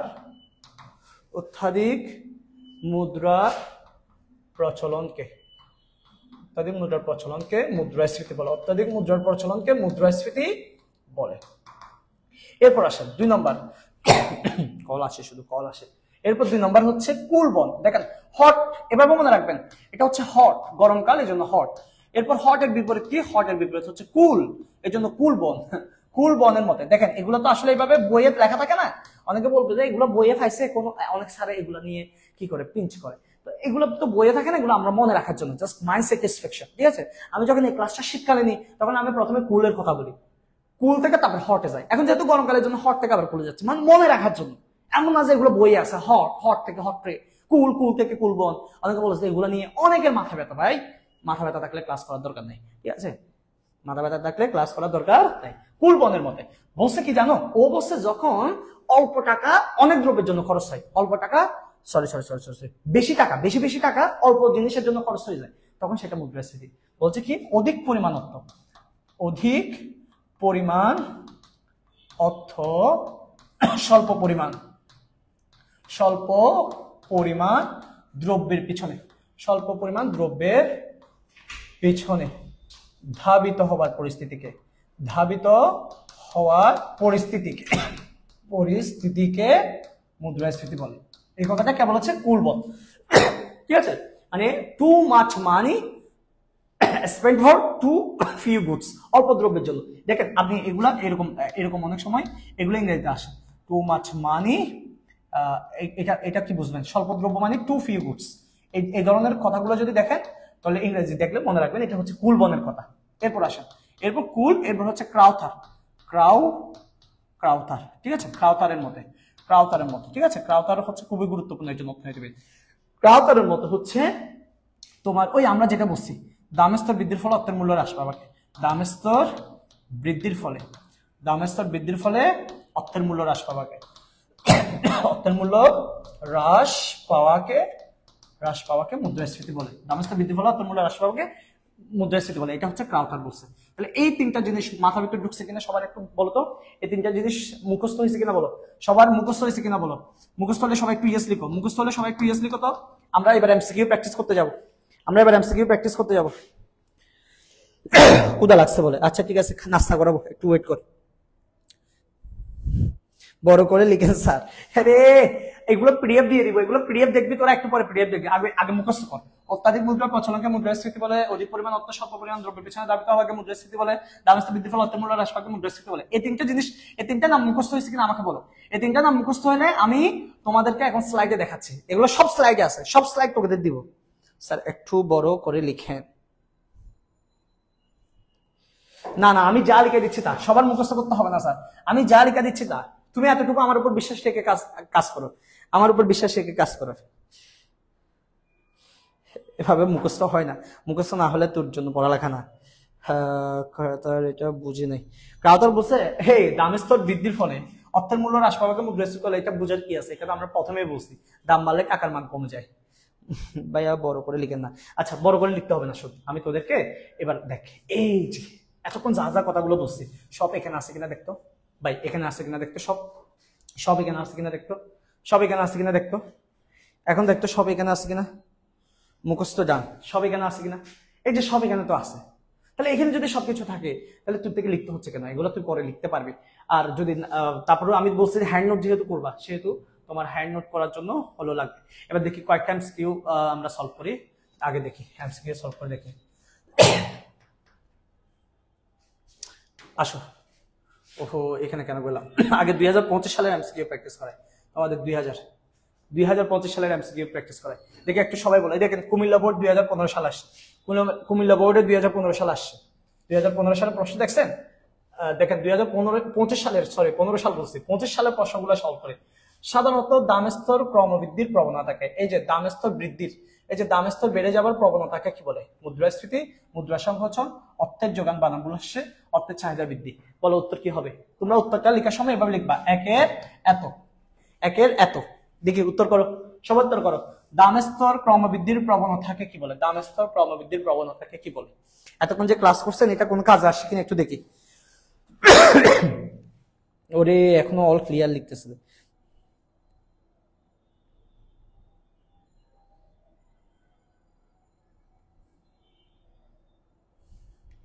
একের কত উত্তর বলো। একের ক, অনেকে বলেছে একের ক। ইয়েস, দামের স্তর ক্রমবৃদ্ধির প্রবণতাকে মুদ্রাস্ফীতি বলে। তাহলে পারছো। এবার আসো, অত্যাধিক মুদ্রার প্রচলনকে মুদ্রাস্ফীতি বলে। দেখেন যশোর 25 সালে আসে, যশোর 25 সালে, এই যে 25 সালে প্রশ্ন সলভ করাচ্ছে, অত্যাধিক বানান একটা ভুল আসে, অত্যাধিক অর্থের প্রচলনকে মুদ্রাস্ফীতি বলে। সংজ্ঞাটা কার? ক্রাউথার, হট্রে, কুলবন, স্যামুয়েলসন। বলো, বলেন স্যার পিডিএফ কই পাবো? পিডিএফ কিভাবে পাবো পরে বলবো, এখন বলবো না, এখন বলবো না। দেখবো যে এখন অনেকে শুনে পিডিএফ কোথায় পাবে সেটা শুনে অনেকে দৌড় মারবে, তো তাদের তো আর মাগনা মাগনা পিডিএফ দিব না, পিডিএফ তাদেরকে দেবো যারা লাস্ট পর্যন্ত ক্লাসে থাকবে। ঠিক আছে, দুই বলো, দুই বলো। অত্যাধিক মুদ্রার প্রচলনকে কি বলে? অত্যাধিক মুদ্রার প্রচলনকে মুদ্রাস্ফীতি বলে। অত্যাধিক, আই হাই, উত্তর ভুল করতেছে রে। অনেকে শুধু ক খ লিখতেছে, কিন্তু ক খ কার ক, এটা খা, একের, দুইয়ের, তিনের, বুঝতেছি না তো। বলো এখানের মধ্যে দুই কি হবে? অত্যাধিক মুদ্রার প্রচলনকে মুদ্রাস্ফীতি বলে। আল্লাহ, একটু আগে মুখস্থ করেছি ভাই। দুইয়ের গ, হট্রে। এটা উত্তর হচ্ছে দুইয়ের গ, এটা হবে উত্তর হট্রে। High high. এবার আসেন, আপনাদের আর জিজ্ঞেস করবো না, আমি আমার মতো করে তাড়াতাড়ি চলে যাব। এই দেখেন, এটা হচ্ছে 2000 কত সালের প্রশ্ন, চট্টগ্রাম সিলেট 2025 সালের প্রশ্ন। যখন অধিক পরিমাণ অর্থ স্বল্প পরিমাণ দ্রব্যের পিছনে ধাবিত হয় তখন তাকে মুদ্রাস্ফীতি বলে। উক্তিটি কার? এই যে স্বল্প পরিমাণ দ্রব্যের কথা বলেছে, অধিক পরিমাণ অর্থ স্বল্প পরিমাণ দ্রব্যের পিছনে কথা বলেছি। এটা কার বলছে? হট্টে বলছে টাকা বেড়ে গেলে মুদ্রাস্ফীতি, আর যে বলছে টাকা খরচ বেশি, টাকা খরচ হলে সেটা মুদ্রাস্ফীতি। কে বলেছে? কুলবন। কুলবন বলেন না, কে বলেছে? কুলবন। এরপর আসেন, এগুলো একটু আগে লিখেছি। দ্রব্যমূল্যের ক্রম ঊর্ধ্বগতি ও মুদ্রার দেশকে মুদ্রাস্ফীতি বলে। কি বলছে একটু খেয়াল করো।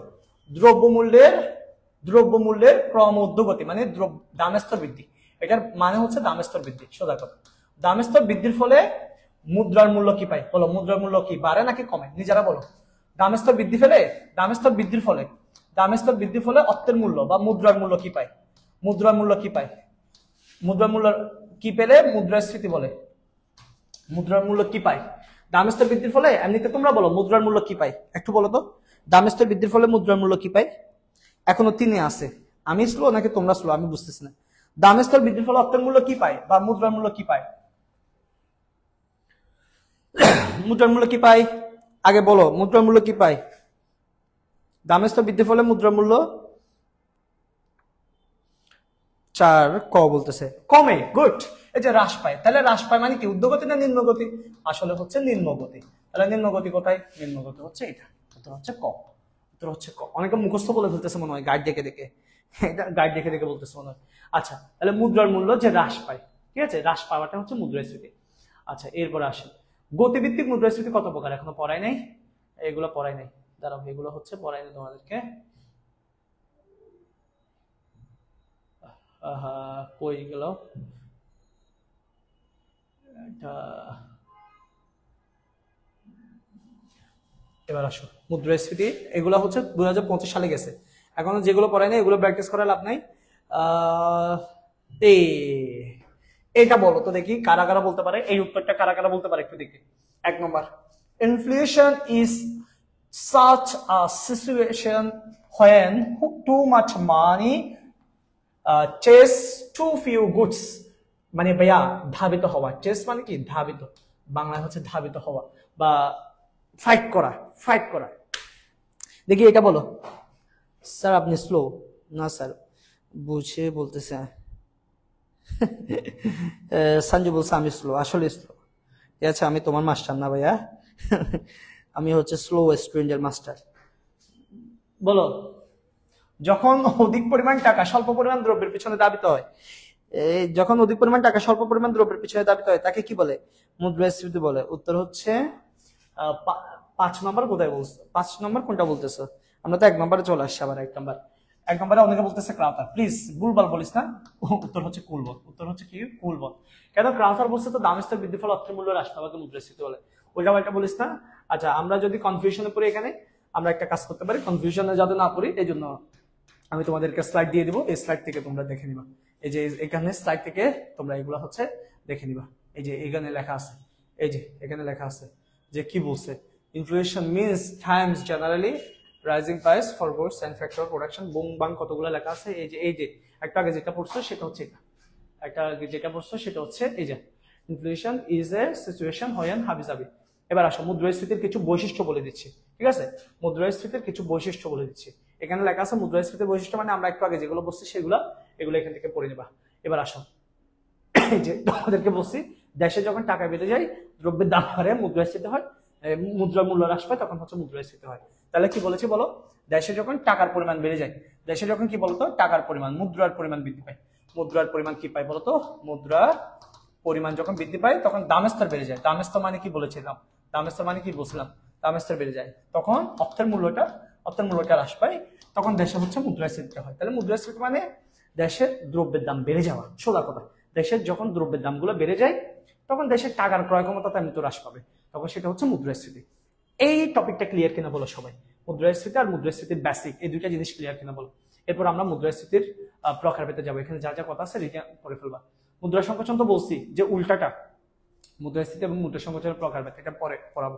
মুদ্রাস্ফীতির প্রকারভেদ শুরু করার আগে তোমরা টপিক 1 বুঝছো কিনা বলো, টপিক 1 ক্লিয়ার কিনা বলো সবাই, টপিক 1 ক্লিয়ার কিনা, টপিক 1 ক্লিয়ার কিনা সবার, টপিক 1 ক্লিয়ার কিনা সবার আগে বলো। আমাদের মেসেজ পরে দেখতেছেন, ও আচ্ছা আচ্ছা আচ্ছা সরি। দিথু মিত্রা ক্লাস করো কাজে দিবে, ও কাজ করে কাজে দিবে, হ্যাঁ ও বন্ধু ও বুঝে গেছে যে এই ক্লাসটা করলে কাজ আছে, মানে লাভ আছে, বুঝতে পারছি। আচ্ছা ও দেখছেন, আপনাদেরকে প্রুফ দিয়েছি, আমরা যা পড়াই পরীক্ষায় তাই আসে, পরীক্ষায় তা আসতে পারে, 100% না হলেও অন্তত সম্ভাবনা আছে। কারণ আমরা যখন ক্লাসগুলো নিই অনেক যত্ন করে, অনেক চিন্তা ভাবনা করে, রিসার্চ করে, অনেক কিছু সংগ্রহ করে তারপর ক্লাসগুলো নিই, আন্দাজে ক্লাস নিই না ভাই, ঠিক আছে? অনেক বছর ধরে পড়াচ্ছি, তো এতদিনের অভিজ্ঞতা কাজে লাগায় তোমাদের জন্য ক্লাসগুলো নিই, যাতে করে একটা লাইন পড়ালে ওই একটা লাইন পরীক্ষায় আসে, ওটা যাতে তুমি পরীক্ষায় লিখতে পারো, আন্দাজে কোনো কিছু না, ঠিক আছে? আমরা তোমাদের জন্য কাজ করি হচ্ছে যাতে করে তোমাদের কাজে আসে, ঠিক আছে? মতো ক্লিয়ার কি, সানসলিকের মতো ক্লিয়ার, জি স্যার ক্লিয়ার, ওকে টপিক 1 ক্লিয়ার। ক্লিয়ার ম্যানের এই জন্য ও সানসলিক আরো বেশি ইয়া নাকি, আচ্ছা আমি তো জানি না আসলে কোনটা কি। আচ্ছা মুদ্রাস্ফীতির প্রকারভেদ, মুদ্রাস্ফীতির প্রকারভেদ যখন বলবো, দেখেন মুদ্রাস্ফীতির অনেকগুলো প্রকার আছে, আজকে আমরা বেশি ডিটেলসে যাব না, কারণ বেশি ডিটেলসে কেন যাবো না সেটা আমি পরে বলতেছি, কারণ আমি এমনিতে কাশের জন্য অবস্থা খারাপ। দেখেন মুদ্রাস্ফীতির অনেকগুলো প্রকারভেদ আছে, তার মধ্যে কিছু আছে হচ্ছে কারণ ভিত্তিক মুদ্রাস্ফীতি, এরপর হচ্ছে গতিভিত্তিক মুদ্রাস্ফীতি, এরপর হচ্ছে আপনার হচ্ছে নিয়ন্ত্রণের ভিত্তিতে, হ্যাঁ নিয়ন্ত্রণ ভিত্তিক, এরপর হচ্ছে নিয়োগ ভিত্তিক, এরপর হচ্ছে তোমার হচ্ছে নিয়োগ ভিত্তিকের পরে হচ্ছে সময় ভিত্তিক, এরপর তোমার হচ্ছে আওতা ও ঠিকই তো লিখছিলাম, আওতা ভিত্তিক, এরকম অনেক ধরনের মুদ্রাস্ফীতি হয়। দেখেন সময় ভিত্তিক, গতিভিত্তিক, নিয়ন্ত্রণ ভিত্তিক অনেক ধরনের মুদ্রাস্ফীতি হয়। এখানের মধ্যে কারণ ভিত্তিক কি কি মুদ্রাস্ফীতি আমি আপনাদেরকে বলি, যেমন চাহিদা বৃদ্ধিজনিত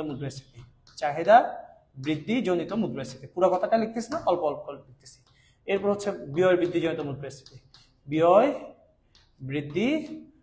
মুদ্রাস্ফীতি, এরপর হচ্ছে সরকারি ব্যয় বৃদ্ধিজনিত মুদ্রাস্ফীতি। আচ্ছা সরকারি ব্যয়ের আগে একটা জিনিস বলি, অর্থের সরবরাহ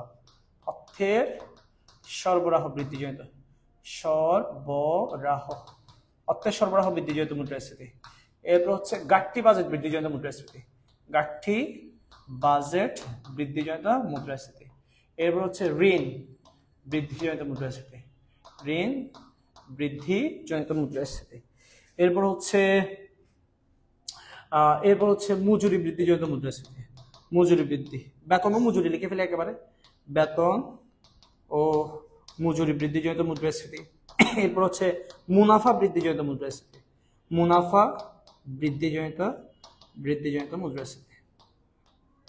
ঠিক আছে? তার মানে কারণ ভিত্তিক অনেক প্রকার মুদ্রাস্ফীতি আছে।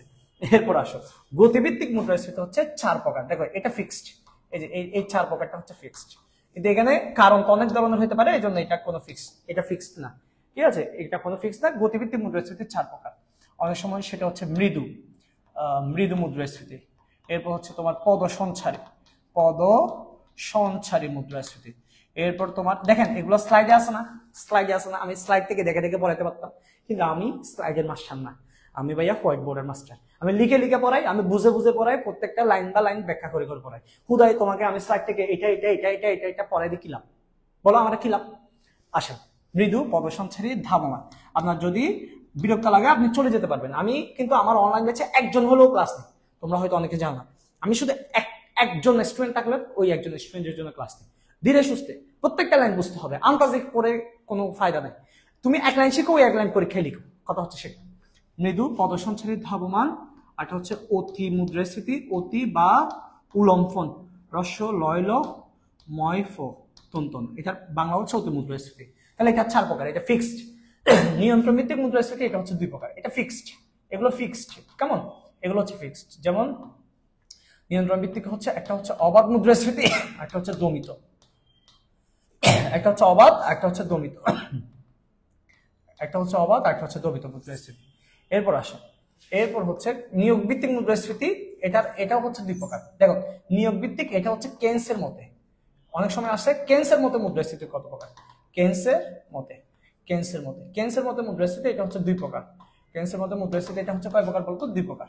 একটা হচ্ছে প্রকৃত মুদ্রাস্ফীতি, একটা কিন্তু অপকৃত না, আসলে শব্দটা হচ্ছে আংশিক, ঠিক আছে, আংশিক বা অপকৃত। অপকৃতটা পরে বলবা, আগে বলবা যে আংশিক, আসলে মেন কথাটা হচ্ছে আংশিক। একটা প্রকৃত মুদ্রাস্ফীতি, একটা হচ্ছে আংশিক মুদ্রাস্ফীতি। সময় ভিত্তিক মুদ্রাস্ফীতি এটা হচ্ছে 3 প্রকার, ঠিক আছে। আওতা ভিত্তিক মুদ্রাস্ফীতি এটা হচ্ছে 2 প্রকার। তাহলে দেখেন 3 প্রকার 2 প্রকার। সময় ভিত্তিক মানে কি, যুদ্ধকালীন, তারপর হচ্ছে অনেক সময় যুদ্ধের পরে, ঠিক আছে, অনেক সময় শান্তিকালীন, ঠিক আছে। তাহলে দেখেন সময় ভিত্তিকটা কয় প্রকার বলছি, 3 প্রকার। সময় ভিত্তিক হচ্ছে 3 প্রকার, একটা হচ্ছে যুদ্ধকালীন, যুদ্ধ পরবর্তী দাম বাড়তে পারে। এরপর হচ্ছে শান্তিকালীন দাম বাড়তে পারে, এরপর হচ্ছে শান্তিকালীন, ঠিক আছে। আর আওতা ভিত্তিক মানে হচ্ছে একটা হচ্ছে জাতীয়, একটা দেশের ভিতরে, একটা হচ্ছে আন্তর্জাতিক পরিমণ্ডলে, একটা হচ্ছে আন্তর্জাতিক মুদ্রাস্ফীতি। একটা জাতীয় মুদ্রাস্ফীতি, একটা হচ্ছে আন্তর্জাতিক মুদ্রাস্ফীতি। এই হলো মুদ্রাস্ফীতির প্রকারভেদ। এবার তোমাকে একটা জিনিস বলে দিচ্ছি, তোমার এতগুলো মুদ্রাস্ফীতি দেখে ভয় পাওয়ার কোনো কারণ নেই। এই সব কিছু শিখবো আমরা এমসিকিউর জন্য, শুধু এই 2টা মুদ্রাস্ফীতি শিখবো সিকিউর জন্য। তাহলে লিখে রাখো ভাইয়া, মোস্ট ইম্পর্টেন্ট কথা দিয়ে লিখে রাখো, সৃজনশীল প্রশ্ন, ব্র্যাকেটে লিখো সিকিউ হবে এভাবে করে লিখে রাখো। সিকিউ হবে 1 নম্বর চাহিদা বৃদ্ধিজনিত মুদ্রাস্ফীতি, এটা হচ্ছে ব্যয় বৃদ্ধিজনিত মুদ্রাস্ফীতি, দুটি থেকে, ঠিক আছে। এই দুটা থেকে সৃজনশীল প্রশ্ন হবে। বাকি সবকিছু শিখবা হচ্ছে জাস্ট এমসিকিউ এর জন্য। এগুলো কেন শিখবা বলতো, জাস্ট এমসিকিউ এর জন্য, মানে এমসিকিউ প্লাস জ্ঞান, এমসিকিউ প্লাস হচ্ছে জ্ঞানমূলক প্রশ্নের জন্য, এগুলো আমরা শিখবো। আর সৃজনশীল প্রশ্নের জন্য শিখবো শুধুমাত্র 2টা, একটা হচ্ছে চাহিদা বৃদ্ধি, একটা হচ্ছে ব্যয় বৃদ্ধি, এখন তোমরা বলো, আমরা মাত্র কয় মিনিট ক্লাস নিলাম, 57 মিনিট ক্লাস নিয়েছি মাত্র। আমরা কি সবাই ভাইয়া 25 পেজ থেকে তাইবারা কত মজা করে ক্লাস করতো, নাদিয়া এখনো ক্লাস আসছস, জয়সর মানে কিছু জানা, আচ্ছা জয়সর মানে কিছু জানা, ঠিক আছে। আচ্ছা এই নাদিয়ারা চলে আসছে ক্লাসে। কিরে তাইবা তোরা কি ক্লাস করতে আসছস ভাইয়া? খল্লা সরান সস দিব, আচ্ছা তোরা কি জন্য আসছস? 25 ব্যাচের স্টুডেন্ট যারা, তোদের পরীক্ষা সামনে, তোরা এখানে কি জন্য? স্যার গতিভিত্তিকটা আরেকবার বুঝাই দেন। আমি একটাও বুঝাই নাই, আমি এখানে একটাও বুঝাই নাই। আমি কি বুঝাবো কিনা, তোমরা সবাই আগ্রহী কিনা, কারা আগ্রহী একটা ইয়েস লিখো, জাস্ট আগ্রহী একটা জাস্ট ইয়েস লিখো। আমি যদি দেখি সবাই পড়তে রাজি আছে, তাহলে এই আলোচনাটা শুরু করবো। এখন তো মাত্র ট্রেলার দেখাচ্ছি ভাইয়া, এটা তো হচ্ছে ট্রেলার, পিকচার তো বাকি হ্যাঁ ইয়ার। এই ট্রেলারের আলোকে পুরো পিকচার দেখার জন্য তোমরা রাজি কিনা সেটা বলো। এসএস নিব, আচ্ছা এসএস নিব ভাইয়া, এসএস নিলে নাও, দ্রুত নাও, এসএস নাও। 1 2 3। ভাই আমি নাদিয়া। কিরে নাদিয়া, তোর আইডি আবার চেঞ্জ করছিস কেন? না ভা হক, আগে ছিল নাদিয়া হক, এখন অন্য নাম দিয়ে দিছে। ভাই কথা কইস না ভাই, লাথি মেরে বের করে দিবে। হ্যাঁ ভাইয়া ইয়েস, আগ্রহী ইয়েস। ওরে পোলাপাইন, বস করান শুরু করলাম। আচ্ছা সবাই তো শুরু করতে আগ্রহী রে, তোরা তো আমারে প্যারা দিবি। নো প্রবলেম, আমি এই ভালোবাসা পেতে চাই, এই প্যারাটা আমি পেতে চাই, ঠিক আছে, এই প্যারাটা আমি পেতে চাই। এ Rafi, Rafi, Rafi, Rafi, can you hear me? এই রাফি, পোলা ফাইন কই তাকে? ও তোমরা কি ভয় পাইছো? এই তোরা কি ভয় পাইছিস? রাফিকে ডাকতেছি। রাফি হচ্ছে আমাদের সবার প্রিয় ভাই। ও খেয়ে ডেকে আনতেছি। ওকে আচ্ছা, দেখো সত্য কথা বলতে কি জানো, আমরা অনলাইনে যারা পড়াই বেসিক্যালি আমরা যারা অনলাইনে পড়াই আমরা সবাই, আমি না প্রত্যেকটা টিচার কি চাই জানো? একটা অডিয়েন্স। তোমরা যদি বেশি মানুষ থাকো আমাদের কেন জানি এনার্জি ফুল কাজ করে যে আজকে পুরো ঘন্টার উপর ঘন্টা ক্লাস। কম থাকলেও সমস্যা নাই, আমরা নিই। ইভেন তোমরা অনেকে জানো না, যারা নতুন স্টুডেন্ট তারা জানো না, গতবার বোধহয় আমি প্রায় 4 ঘন্টার কাছাকাছি একটা ক্লাস দিচ্ছি পুরো বাজার অধ্যায়ের উপর। যারা 25 ব্যাচের স্টুডেন্ট তারা জানার কথা। তো আমরা আসলে ক্লাসগুলো নিতে চাই তোমাদের জন্য, বাট বিষয়টা হচ্ছে তোমরা একটু আমাদেরকে সাপোর্ট করবা, যে তোমাদের বন্ধু বান্ধবদেরকে একটু জানাবা যে আমাদের ক্লাস হয় এই সম্পর্কে একটু জানাবা, তাহলে তোমাদের কাজে আসবে, ঠিক আছে? তো আমরা সবাই যেহেতু আগ্রহ, আমরা সামনে আগাবো। অবশ্যই রাফি ভাই দেখতে চাই। আচ্ছা রাফিকে দেখবা। আচ্ছা স্যার আপনার ইউটিউবে ক্লাস করেছিলাম, আপনি অনেক মজা করে ক্লাস নেন। হাবিবা, আচ্ছা হাবিবা বলতেছে ফার্স্ট টাইম ক্লাস করে অনেক ভালো লাগছে। আচ্ছা লিজা হচ্ছে আমাদের সাথে ফার্স্ট টাইম ক্লাস। আচ্ছা আজকে আমার সাথে নতুন একদম কারা কারা একটু বলো তো, কে কোন কলেজ থেকে আসছো? একদম নতুন, একদম নতুন যারা প্রথম ক্লাস করতেছো তারা একটু বলো যে কে কোন কলেজ থেকে আসছো। আচ্ছা চলো আমরা প্রথমে কারণভিত্তিক মুদ্রাস্ফীতি নিয়ে আলোচনা করবো। চলো, মুদ্রাস্ফীতির প্রকারভেদের মধ্যে আমরা হচ্ছে কারণ ভিত্তিক মুদ্রাস্ফীতি নিয়ে আলোচনা করব। কারণ ভিত্তিক মুদ্রাস্ফীতি, কারণ ভিত্তিক মুদ্রাস্ফীতি। আচ্ছা এখানে লিখে দিচ্ছি কারণ ভিত্তিক, আমি জায়গা নিতে হবে আমার থেকে অনেক। এই কারণ ভিত্তিক মুদ্রাস্ফীতির মধ্যে যদি পরীক্ষা আসে, কারণ ভিত্তিক মুদ্রাস্ফীতি প্রধানত কয়টা? প্রধানত হচ্ছে দুইটা, একটা হচ্ছে চাহিদা বৃদ্ধি, একটা হচ্ছে ব্যয় বৃদ্ধি। আচ্ছা তোমরা যারা নতুন ক্লাস করছো তারা একটু আমাকে জানো, যারা একদম ফার্স্ট নিউ আজকে এই প্রথম আমার সাথে যুক্ত হয়েছো তারা একটু জানো। আসলে আপনি অনেক সুন্দর করে, আচ্ছা একদম প্রথম কারা কারা আসছো? ইয়েস আমরা ছিলাম ওই ক্লাসে ফার্স্ট ক্লাস পর্যন্ত। হ্যাঁ তোরা তো ছিলি, তোরা না পড়ে এখানে ঘুরতেছিস কেন? মাথা ফাড়ে দিব। কারণ মুম্বাইয়ে তো সব কি কি বলছে এটা, আমি বান্দরবন কলেজ থেকে। ইয়েস ফার্স্ট ক্লাস, ওকে। তারপর হচ্ছে তো সব ফাঁকিবাস।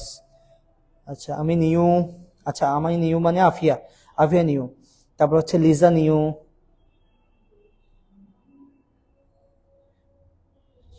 আচ্ছা খেলা দেখতে বেরিয়ে যাচ্ছে, সমস্যা নাই।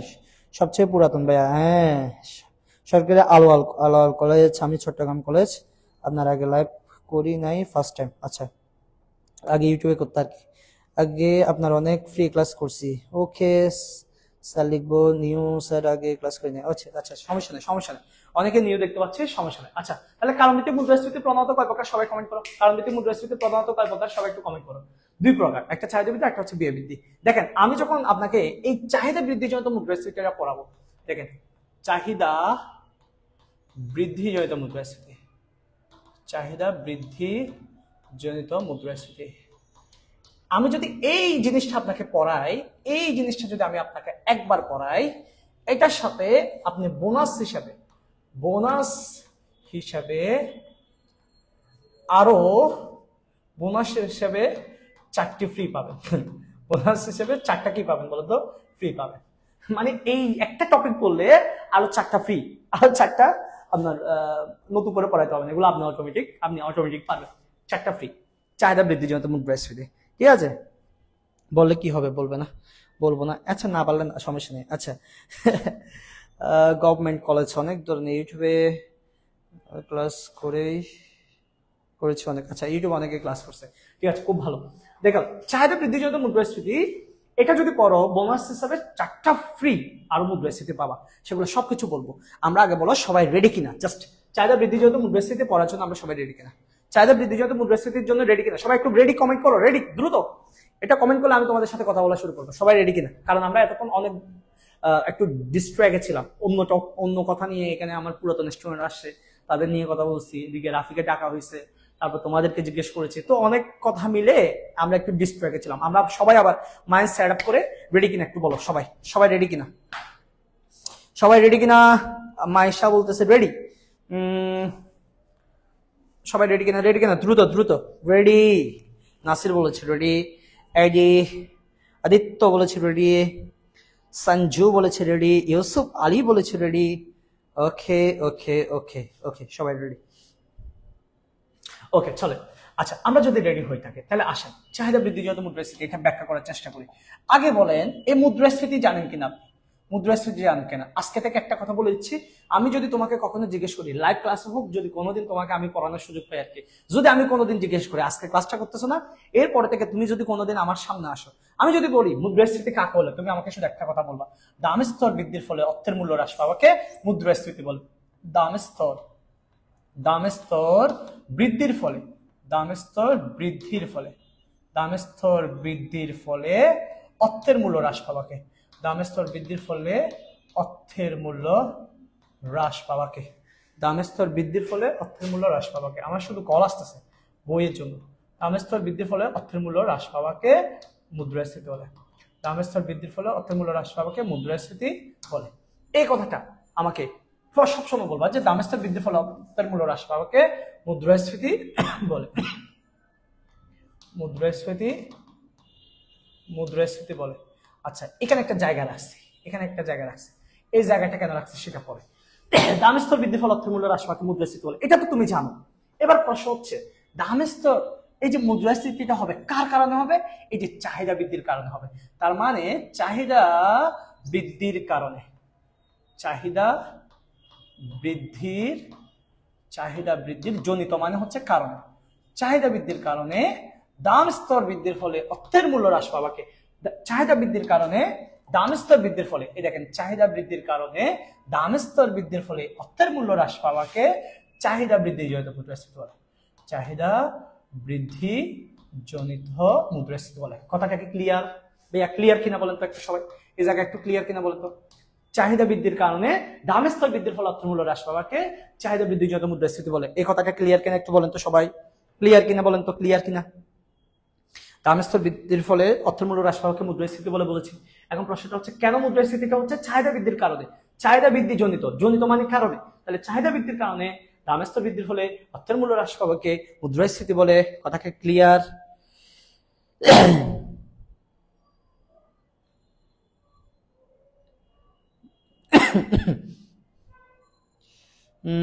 ইকোনমিক্সের বেস্ট টিচার্স। আচ্ছা আচ্ছা আচ্ছা, লেখাগুলো একটু বড় করে লিখেন। আচ্ছা, ক্লিয়ার, ওকে ক্লিয়ার। এবার আসো, এবার তাহলে আমরা বুঝে গেছি, যখন একটা দেশের চাহিদা বেড়ে যায়, তখন ওই দেশের দ্রব্যের দাম বেড়ে যায়। চাহিদা বাড়লে দ্রব্যের দাম বাড়ে, আর দ্রব্যের দাম বাড়ার ফলে যে মুদ্রাস্ফীতিটা হয় সেটা হচ্ছে চাহিদা বৃদ্ধিজনিত মুদ্রাস্ফীতি। এবার এই চাহিদা বৃদ্ধিজনিত মুদ্রাস্ফীতিটা কিভাবে হয়, এখানে একটা তোমাকে গল্প বলবো, গল্পের মাধ্যমে বুঝতে হবে, গল্পের মাধ্যমে বুঝতে হবে। চলো, গল্পের মাধ্যমে একটা গল্প বলতেছি, কথাটা শোনো। কিভাবে একটা দেশে, এই যে মুদ্রাস্ফীতির কথা বলেছি, এই যে মুদ্রাস্ফীতিটা হচ্ছে, মুদ্রাস্ফীতি মানে কি? মুদ্রাস্ফীতি মানে হচ্ছে, তোমরা একটু আগে শিখে আসছো যে মুদ্রাস্ফীতি মানে হচ্ছে অর্থের মূল্য হ্রাস পাওয়া। মুদ্রাস্ফীতি মানে কি? অর্থের মূল্য যখন হ্রাস পায় তখন মুদ্রাস্ফীতি হয়। তাহলে অর্থের মূল্য কখন হ্রাস পায়? অর্থের মূল্য হ্রাস পায় হচ্ছে যখন দাম স্তর বৃদ্ধি পায়। এই যে দাম স্তর বৃদ্ধি পায়। এখন দাম স্তর কখন বৃদ্ধি পায় সেটা আমাদেরকে জানতে হবে। দাম স্তর কখন বৃদ্ধি পায় সেটা বলা হচ্ছে কি? চাহিদা বৃদ্ধির কারণে। এই যে চাহিদা বৃদ্ধির কারণে দাম স্তর বৃদ্ধি পাবে, দাম স্তর বৃদ্ধির ফলে অর্থের মূল্য হ্রাস পাবে, অর্থের মূল্য হ্রাস পেলে মুদ্রাস্ফীতি হবে। যেহেতু এটা চাহিদা বৃদ্ধির কারণে হয়েছে, এই জন্য এটার নাম দেওয়া হয়েছে চাহিদা বৃদ্ধি জনিত মুদ্রাস্ফীতি। আচ্ছা, এবার তোমাকে একটা গল্প বলতেছি কিভাবে চাহিদা বাড়ার কারণে দেশে মুদ্রাস্ফীতি হয় সেটা তুমি এখন বুঝবা। একটা গল্প বলতেছি, কেমন? আমাকে 2 মিনিট ভালো করে শুনবা, ভালো করে। ধরে নাও আমাদের আমাদের এলাকার পাশে একটা বড় জমি পড়ে আছে। কি জমি পড়ে আছে? বড় জমি পড়ে আছে। এখন সরকার চিন্তা করলো, দেখো সরকার প্রতি বছর একটা বাজেট করে। ভাইয়া সরকার প্রতি বছর একটা কি করে ভাইয়া? বাজেট করে, দেশের মানুষের জন্য বাজেট করে। এই বাজেটের মধ্যে সরকার কত টাকা খরচ করবে, অর্থাৎ সরকারি ব্যয় ঠিক হয়। এবং এই টাকা কিভাবে আসবে? সরকারি আয়ের উৎস, সরকারি আয়ের উৎস এবং সরকারি ব্যয়ের উৎসগুলো ঠিক করা হয়, যে কোথায় কোথায় টাকা খরচ করবে এবং কিভাবে কিভাবে টাকা আসবে সেগুলো ঠিক করে সরকার দেশের উন্নয়ন কার্যক্রম পরিচালনা করে প্রতি বছর বাজেট করার মাধ্যমে। তো সরকার চিন্তা করলো কি, এই জমিতে একটা হাসপাতাল দিবে। একটু সবাই কমেন্ট করো তো, সরকার জমিতে কি দেওয়ার চিন্তা করলো? হাসপাতাল দিবে। কে দিবে? সরকার দিবে। কার টাকা খরচ হবে? সরকারের টাকা খরচ হবে। তার মানে সরকারের ব্যয় বৃদ্ধি পেয়েছে। সরকারের ব্যয় বৃদ্ধি পেয়েছে। বলে সরকারের ব্যয় কি পেয়েছে? বৃদ্ধি পেয়েছে। কেন? কারণ জমিতে সে হাসপাতাল দিতে চাচ্ছে। এখন সরকারি ব্যয় যখন বৃদ্ধি পাবে, দেখো সরকারি ব্যয় বৃদ্ধি পাবে। এখন কিভাবে বৃদ্ধি পাচ্ছে দেখো, সরকার ঠিক করলো, সরকার যে বাজেট করলো, এই বাজেটের মধ্যে সরকার কিন্তু আগে ব্যয় ঠিক করে, মনে রাখবা। সরকার আগে ঠিক করলো, আগে কি ঠিক করে? সরকার হচ্ছে সরকারি ব্যয়টা ঠিক করে যে আমি কত টাকা খরচ করব। সরকার চিন্তা করলো যে এটা হচ্ছে 10 কোটি টাকা দিয়ে, এই 10 কোটি টাকা দিয়ে এটা হচ্ছে তোমার হাসপাতালটা তৈরি করা হবে। এবার এই 10 কোটি টাকা সরকারকে আয় করতে হবে। এই সরকারি আয়ের প্রধান উৎস হচ্ছে ট্যাক্স, কর। প্রধান উৎস কি বলতো? ট্যাক্স। এই ট্যাক্স থেকে সরকার সব থেকে বেশি ইনকাম করে। তো ট্যাক্স পাবো, সরকার বিভিন্ন জায়গায় ট্যাক্স নেওয়ার পর দেখা গেল সরকার 6 কোটি টাকা কামাইতে পারছে। কয় কোটি টাকা? 6 কোটি টাকা। এরপর সরকারের কিছু ব্যবসা আছে, সরকারের কিছু ব্যবসা আছে, যেমন ওয়াসা, তারপর হচ্ছে বিদ্যুৎ বিভাগ। বলতো বিদ্যুতের টাকাটা কেনে আমাদের থেকে, আমাদের যে বিদ্যুৎ আছে না, বিদ্যুতের টাকাটা কেনে সরকার। ওই যে রেলে চলাচল করে যারা উত্তরবঙ্গ থেকে দক্ষিণবঙ্গ থেকে উত্তরবঙ্গে যায়, উত্তরবঙ্গ থেকে দক্ষিণবঙ্গে আসে, এই যে দীর্ঘ পথ পাড়ি দাও, তারা কিভাবে আসো? কল আসতেছে, শুধু বইয়ের জন্য কল আসে, রাতে আসে, দিনে আসে, রাত নেই দিন নেই, 24 ঘন্টা শুধু কল আর কল আসে। আচ্ছা, যে কথাটা বলতে যাচ্ছি, যারা হচ্ছে ওই উত্তরবঙ্গ দক্ষিণবঙ্গ থেকে যাওয়া আসা করো রেলের, এই রেলের টাকাটা কেনে সরকার নেয়, বিদ্যুতের টাকাটা কেনে সরকার নেয়, ওয়াসার টাকাটা কেনে সরকার নেয়। এই যে এগুলো হচ্ছে সরকারি ব্যবসা। এই সরকারি ব্যবসা থেকে সরকার ইনকাম করতে পারছে 1 কোটি টাকা। তাহলে ভাইয়া এখনো তো মাত্র 7 কোটি টাকা, এখনো তো মাত্র 7 কোটি টাকা, এখনো তো মাত্র 7 কোটি, 6 একে 7 কোটি টাকা হয়েছে। কিন্তু আমার বিল্ডিংটা তৈরি করতে লাগবে কয় কোটি? 10 কোটি। হাসপাতাল তৈরি করতে লাগবে কয় টাকা? লাগবে 10 কোটি টাকা। এখন সরকারের আর কোনো অপশন নেই, ধরে নাও আর কোনো অপশন নেই। এবার সরকার বিভিন্ন জায়গা থেকে, বিভিন্ন প্রতিষ্ঠান থেকে ঋণ নিবে। সরকার ঋণ নিল 2 কোটি টাকা। সরকার ঋণ নিল কয় কোটি টাকা? 2 কোটি টাকা। তাহলে এখন 6 এ 3 এ 9 কোটি টাকা, 7 7 এ 2 এ 9, 6 আর 2 এ 1 এ 3, 6 এ 3 এ 9 কোটি টাকা হয়েছে। ভাইয়া আমার তো লাগবে 10 কোটি, কিন্তু হয়েছে কত কোটি? 9 কোটি। ঝামেলায় পড়ে গেছে না? তার মানে এবার সরকার কি করবে? আর সরকারের অপশন নাই। এবার সরকার টাকা ছাপাবে, নোট ছাপাবে, নোট ছাপাবে। এখন এখানে প্রশ্ন আছে যে চাইলে কি নোট ছাপাইতে পারে?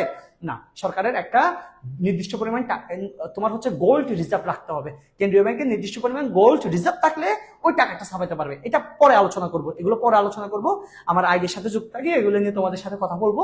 আইডিতে তোমাদের অর্থনীতি নিয়ে ভালো ধারণা দিব। তো তোমরা আইডির সাথে যুক্ত থাকিও। এখানে ভিডিওর ক্যাপশনের উপরে জয়দেব স্যার আছে, ওইটাতে জয়েন করলে আমার সাথে জয়েন হয়ে যাবা। ঠিক আছে, ওটাতে আমার সাথে জয়েন হয়ে যাবা। আমি তোমাদেরকে এই বিষয়গুলো নিয়ে আলোচনা করবো। আচ্ছা, কই লাইভটা কেটে গেছে কল আসার কারণে।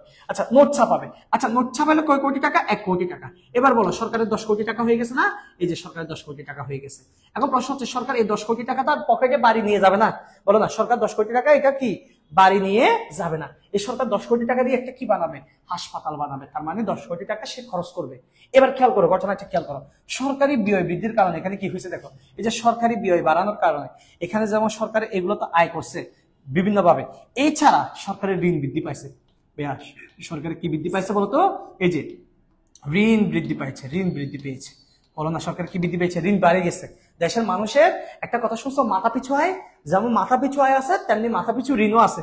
বলো না, যেমন আমাদের মাথা পিছু আয় আছে আবার তেমন কি আছে বলতো? মাথা পিছু ঋণও আছে। দাঁড়াও, লাইভটা একটু কেটে গেছে, আমি লাইভ একটু জয়েন করি।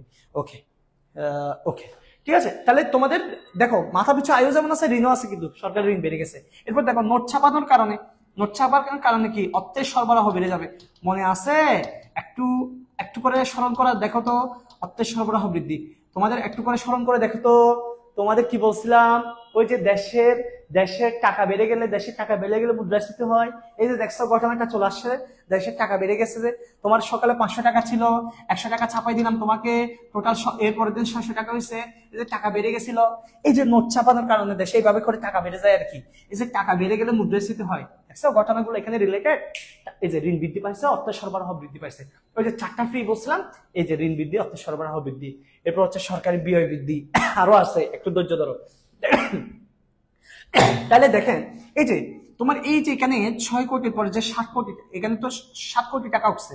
এই বাকি যে টাকাগুলো ছিল না, এই বাকি যে 3 কোটি টাকা যে ছিল না, এই 3 কোটি টাকাটা বলা হয় ঘাটতি। বলো এই 3 কোটি টাকাকে কি বলো বলতো? ঘাটতি বাজেট। কি বাজেট বলো তো? ঘাটতি বাজেট। কারণ সরকার 7 কোটি টাকা আয় করতে পারছে, 3 কোটি টাকা তুলতে পারে নাই, তার মানে এটা শর্ট পড়ছে। শর্ট, এই শর্টের অর্থনীতিতে শর্টকে বলা হয় ঘাটতি। অর্থনীতিতে শর্টকে কি বলে বলতো? ঘাটতি বাজেট। তার মানে ঘাটতি বাজেট বেড়ে গেছে, এই যে ঘাটতি বাজেট বৃদ্ধি, তার মানে এই বছরে এটা হচ্ছে ঘাটতি বাজেট বৃদ্ধি পাইছে। এখন ঘটনাটা খেয়াল করো, যাই হোক ঘাটতি বাজেট বাড়ার পরে সরকার ঋণ করে, অর্থ সরবরাহ করে, তোমার টাকা ছাপাই, টাকা তো 10 কোটি টাকা আনছে, আর সরকার তো পালা যায় নাই, সরকার তো 10 কোটি টাকা নিয়ে আসে। এবার এই টাকা দিয়ে কি করবে দেখো, এই হাসপাতাল কেনার জন্য এই যে জমির মালিক যে আছে, এই দেখো একটু খেয়াল করো, এই হাসপাতালের চক্করে এখানে যে জমির মালিক আছে, এই জমির মালিকের যেটা ইনকাম বলো, সেটা কি বাড়বে না? অবশ্যই বাড়বে। পানি আনতে তোকে অনেকবার ডাকছি, শুনোস নাই। আচ্ছা তাড়াতাড়ি পানি নিয়ে আসো, আমার টেবিলের উপর আছে। জমির মালিকের ইনকাম বাড়বে। এরপর দেখো, হাসপাতাল তৈরি করতে গেলে লোহা, কংক্রিট, বালি, কংকর লাগবে না। অর্থাৎ যারা ব্যবসায়ী, এই ব্যবসায়ীদের আয় বাড়বে। বলো না, ব্যবসায়ীদের কি বাড়বে? আয় বাড়বে। এবার বলো, হাসপাতাল হবার পর আশেপাশে ওখানে কি ডাক্তাররা চেম্বার করবে না? তার মানে ডাক্তারদের আয় বাড়বে। বলো ডাক্তারদের কি বাড়বে? সবার আয় বাড়তেছে, কিন্তু সবার কিন্তু আয় বাড়তেছে যে। এরপর দেখো, এটা দেওয়ার পর, এই যে হাসপাতালটা দেওয়ার পর ডাক্তাররা চেম্বার করবে, এটার আশেপাশে মুদির দোকান বসবে, এটার আশেপাশে ডাব বিক্রেতা ডাব বিক্রি করবে, এটার আশেপাশে ওষুধ বিক্রেতা ওষুধ বিক্রি করবে, এটার আশেপাশে মাস্ক বিক্রেতা মাস্ক বিক্রি করবে, এটার আশেপাশে রিক্সা থাকবে, সিএনজি থাকবে। বলো থাকবে কি থাকবে না? সাধারণ মানুষ যারা আছে, বলো তাদের ইনকাম বৃদ্ধির সুযোগ হয়েছে কিনা হয় নাই? বলো তো, যারা সাধারণ মানুষ আছে, বলো না, যারা কি মানুষ, সাধারণ মানুষ, এই সাধারণ মানুষের আয় বাড়ার সুযোগ আছে কি নাই? বলো, সবাই কমেন্ট করো। সাধারণ মানুষের আয় বাড়বে না কমবে? বলো, সাধারণ মানুষের আয় বাড়বে না কমবে?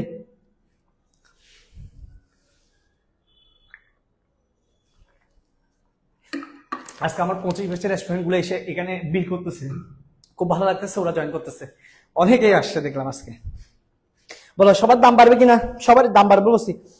সরকার যেটা দেয় সেটা, হ্যাঁ সরকার যেটা দেয় এটা অর্ধেকমূল্য না। ছাপাবে লিখছে একজন, ছাপাবে। কেমন আছেন? উপরে ক্লাস করতে আসলাম। হ্যাঁ, তাসফিও যুক্ত হয়ে গেছে, দেখছো? সবার ইনকাম বাড়বে, ইয়েস। তার মানে জনগণের আয় বাড়তেছে। তার মানে দেখো, তার মানে এই পুরো জিনিসটা আমি এবার তোমাকে একটু সামারি করতেছি। এই যে গল্পটা বললাম, দেখছো এই গল্পটা মজা পাইছো কিনা একটু বলো তো। সবাই গল্পটা বুঝছো কিনা? সবাই মজা পাইছো কিনা একটু ইয়েস লিখো। সবাই বুঝতে পারছো কিনা একটু ইয়েস লিখো। এবার তোমাকে আমি শর্টকাট সামারি করে দিচ্ছি। এবার এই দেখো, আমরা বলছিলাম কি, আমরা একটা জমিতে হাসপাতাল দিব। একটা জমি খালি ছিল, এই জমিতে কি দিয়ে দিবে সরকার? হাসপাতাল দিবে। এই গল্পটা বুঝছো কিনা বলো। হাসপাতাল, তাহলে হাসপাতাল দিলে কি হবে? হাসপাতাল দিলে হচ্ছে সরকারি ব্যয় বৃদ্ধি পাবে। সরকারি ব্যয় বৃদ্ধি, তার মানে দেশে যত সরকারি ব্যয় বাড়াবে, শুধু হাসপাতাল না তো, এরকম কলেজ দিলে, সেতু বানালে, সব জায়গায় কিন্তু মেশিন ইনকাম বাড়ার সুযোগ আছে। তাহলে সরকারি ব্যয় বৃদ্ধি পেলে কি হয়?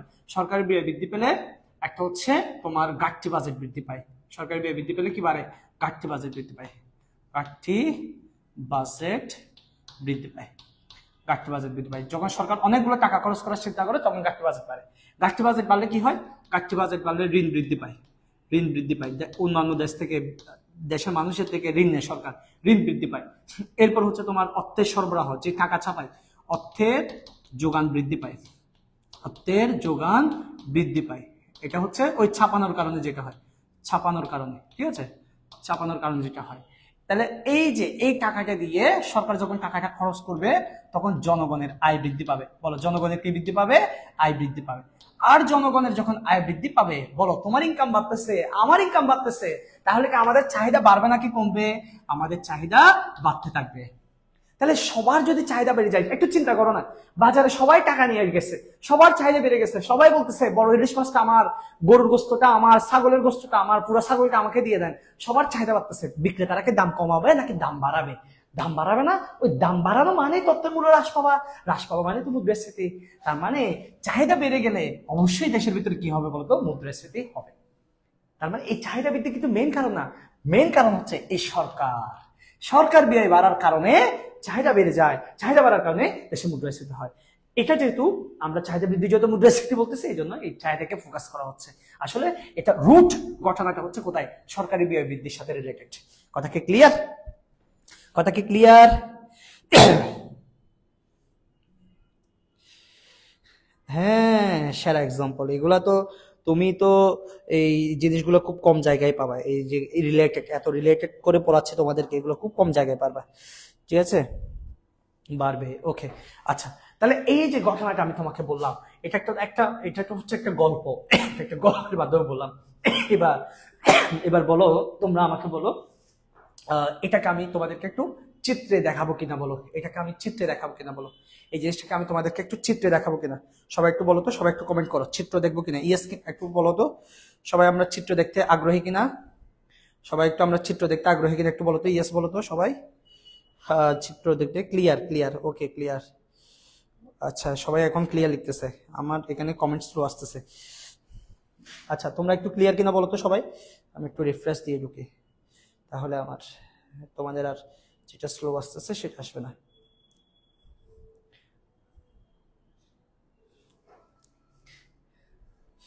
আমরা ক্লিয়ার কিনা সবাই? ইয়েস স্যার, আজকে বাংলাদেশ তো হারা যাবে।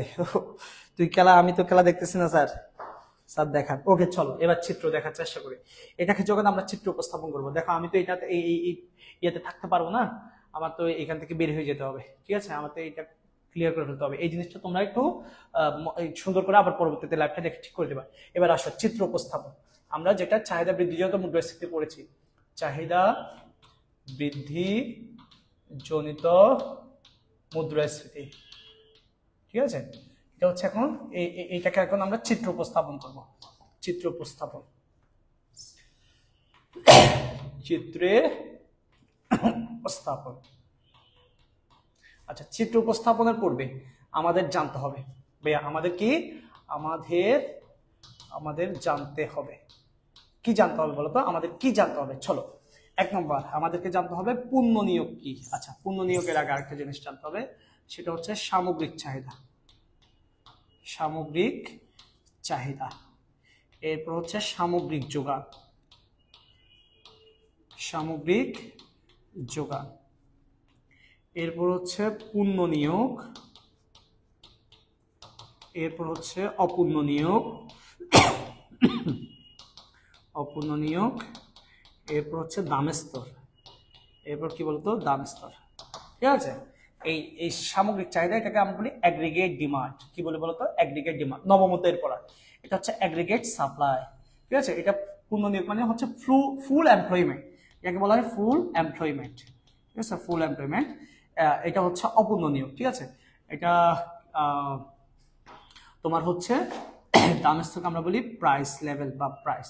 তাহলে একটা হচ্ছে পূর্ণ নিয়োগ, যেটাকে বলা হয় এমপ্লয়মেন্ট, এটা এমপ্লয়মেন্ট বলে জাস্ট, এটা হচ্ছে এমপ্লয়মেন্ট, এটা আনএমপ্লয়মেন্ট। ঠিক আছে, ফুল এমপ্লয়মেন্ট, এটা হচ্ছে আনএমপ্লয়মেন্ট। আচ্ছা, সামগ্রিক চাহিদা, এটার মানে কি? এই জিনিসগুলো আগে আমাদেরকে জানতে হবে, এই জিনিসগুলো আমাদেরকে জানতে হবে, তারপর আমরা চিত্রে যেতে পারবো। সামগ্রিক চাহিদা মানে হচ্ছে দেশের সকল মানুষের চাহিদা, দেশের সকল মানুষ যা ক্রয় করবে, দেশের সকল মানুষ যা ক্রয় করতে প্রস্তুত, যা ক্রয় করতে প্রস্তুত, দেশের সকল মানুষ যা ক্রয় করতে প্রস্তুত। তুমি, আমি, তোমার বাসায়, আমার বাসায়, ছোট্ট বাচ্চা থেকে শুরু করে বৃদ্ধ পর্যন্ত, এরা সবাই মিলে যেটা কিনতে প্রস্তুত, সেটা হচ্ছে আমাদের দেশের সবার চাহিদা।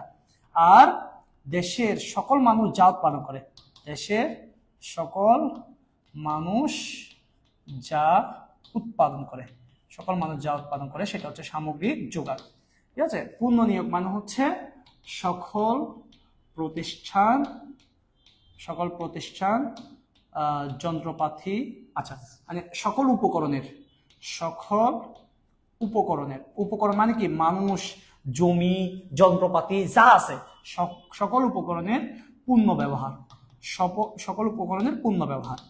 তারপরে এটা হচ্ছে সকল উপকরণের অপূর্ণ ব্যবহার, সকল উপকরণের অপূর্ণ ব্যবহার। একটু বুঝাবো, ধৈর্য ধরো, একটু ধৈর্য ধরো। সকল উপকরণের অপূর্ণ ব্যবহার। আর দামস্তর মানে কি, একটু আগে পড়ছি, দামস্তর মানে হচ্ছে দেশের দ্রব্যের গড় দাম, দেশের দ্রব্যের যেটা গড় দাম সেটা হচ্ছে দামস্তর। আচ্ছা, এই জায়গায় আমরা একটু বোঝার চেষ্টা করবো, দেশের সকল মানুষের যা ক্রয় করতে প্রস্তুত, এটা হচ্ছে আমাদের চাহিদা। মানে কি, আমি তুমি আমরা সবাই মিলে যেটা কিনবো সেটা হচ্ছে সামগ্রিক চাহিদা। আমি তুমি আমরা সবাই মিলে যেটা উৎপাদন করবো, পুরো বাংলাদেশে যা উৎপাদন হচ্ছে সেটা সামগ্রিক যোগান।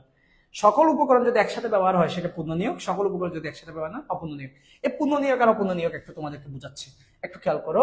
আমার দেশে মনে করো আমরা শুধুমাত্র 5 জন মানুষ আছি, এই 5 জনের মধ্যে একজন বৃদ্ধ, আরেকজন হচ্ছে শিশু। তার মানে এখানে কর্মক্ষম মানুষ আছে হচ্ছে কর্মক্ষম মানুষ হচ্ছে 3 জন। কর্মক্ষম মানুষ বলতো কয়জন? 3 জন। কর্মক্ষম মানুষ কয়জন? 3 জন। আমাদের দেশে এখন কি হচ্ছে, আমি প্রথমে তোমার একজন মানুষকে নিয়োগ করলাম, এটা হচ্ছে প্রথম বছর, ঠিক আছে? মনে করো এটা হচ্ছে 2000 সাল, 2020 সাল মনে করো। 2020 সালে প্রথমে একজনকে নিয়োগ করলাম, সে 10টা শার্ট বানাইছে, বুঝিয়ে কথা। এরপর 2021 সালে আরো একজন কাজে গেছে, মানে একসাথে 2 জন কাজ করতেছে, 20টা তৈরি করছে। এরপর 2000, বিষয়টা হচ্ছে তোমাদের বোঝার জন্য এভাবে বলতেছি, এগুলো আরো ডেপথ থেকে আলোচনা করা যায়, আমি শর্টকাটে বলতেছি তোমাদেরকে। এরপর মনে করো যে 3 জনের কাজে গেছে, এই যে 30 একক উৎপাদন করছে। দেখো আমার দেশে মানুষ ছিল কয়জন? কর্মক্ষম মানুষ ছিল 3 জন, ঠিক আছে? 2023 সালে দেখো তাও মানুষ কাজ করতে পারবে কয়জন? 3 জন। 2024 সালে কাজ করতে পারবে কয়জন? 3 জন। 2025 সালে তাও কাজ করতে পারবে কয়জন? 3 জন। 3 জনের বেশি পারতেছে না কেন? 30টা বেশি উৎপাদন করা যাবে না কেন? কারণ আমি এই সময়ে আমি পূর্ণ নিয়োগ স্তর অর্জন করছি। এই পূর্ণ নিয়োগ স্তরের পর আর উৎপাদন বাড়ানো যাবে না, পূর্ণ নিয়োগ স্তরের পর আর উৎপাদন বাড়ানো যাবে না, কারণ আমার তো শ্রমিক নাই, আমার মেশিন নাই, আমার জমি নাই, চাষ হবে কিভাবে? তাহলে উৎপাদন 30 এককে ফিক্সড, আর বাড়বে না। তাহলে ঘটনাটা খেয়াল করো, আমার যে উৎপাদিত দ্রব্য, ভালো করে শুনো, একটু ভালো করে খেয়াল করবা, এগুলো হচ্ছে, এদিকে হচ্ছে দাম, এদিকে হচ্ছে উৎপাদিত দ্রব্য, উৎপাদিত হচ্ছে দ্রব্য, এখানে হচ্ছে উৎপাদিত দ্রব্য। ভালো করে শোনো, আমার দেশে প্রথমে যখন 10 একক দ্রব্যের দাম, তখন আমার দাম ছিল হচ্ছে 100 টাকা, ঠিক আছে? যখন 20টা তৈরি করছি তখন দাম হচ্ছে 200 টাকা ধরে নাও। আচ্ছা 150 টাকা ধরে নাও, 150 টাকা, 150 টাকা। এরপর 30টা যখন হয়েছে তখন হচ্ছে দ্রব্যের দাম হচ্ছে কত? 200 টাকা। এবার ঘটনাটা খেয়াল করো, এটা হচ্ছে প্রথম বছর, এটা হচ্ছে প্রথম বছর, এটা হচ্ছে দ্বিতীয় বছর, এটা হচ্ছে তৃতীয় বছর, বলো চতুর্থ বছর আমার উৎপাদিত দ্রব্য কত হবে? আমার উৎপাদিত দ্রব্য কত হবে? এখানে কত হবে বলো? চতুর্থ বছর মানে এটা তো 22, এটা কত? এটা হচ্ছে 20, 21, 22, 23, 24, 25, এগুলো তো আমার উৎপাদিত দ্রব্য কত? এখানে আমার এখানে উৎপাদিত দ্রব্যগুলো কত হবে? 23, 24, 25 কত হবে একটু বলো তো সবাই। 23, 24, 25 কত হবে? একটু সবাই বলো। 23, 24, 25 এখানে উৎপাদিত দ্রব্য কত হবে একটু বলো তো সবাই। 23, 24, 25 উৎপাদিত দ্রব্য কত হবে? 23, 24, 25 উৎপাদিত দ্রব্য কত হবে? সবাই একটু কমেন্ট করো দেখি, বুঝছে কিনা দেখি। 23, 24, 25 উৎপাদিত দ্রব্য কত হবে? স্যার নেট প্রবলেম হচ্ছে, ঠিক আছে তো, ঠিক আছে তো বলতেছে সবাই। 23, 24, 25 উৎপাদিত দ্রব্য কত হবে একটু বলো।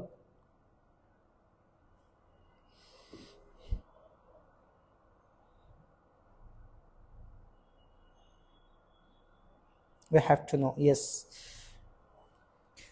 মাইশা বলছে 30। ইয়েস, এখানে আমার উৎপাদিত দ্রব্য হচ্ছে 30, 30, 30।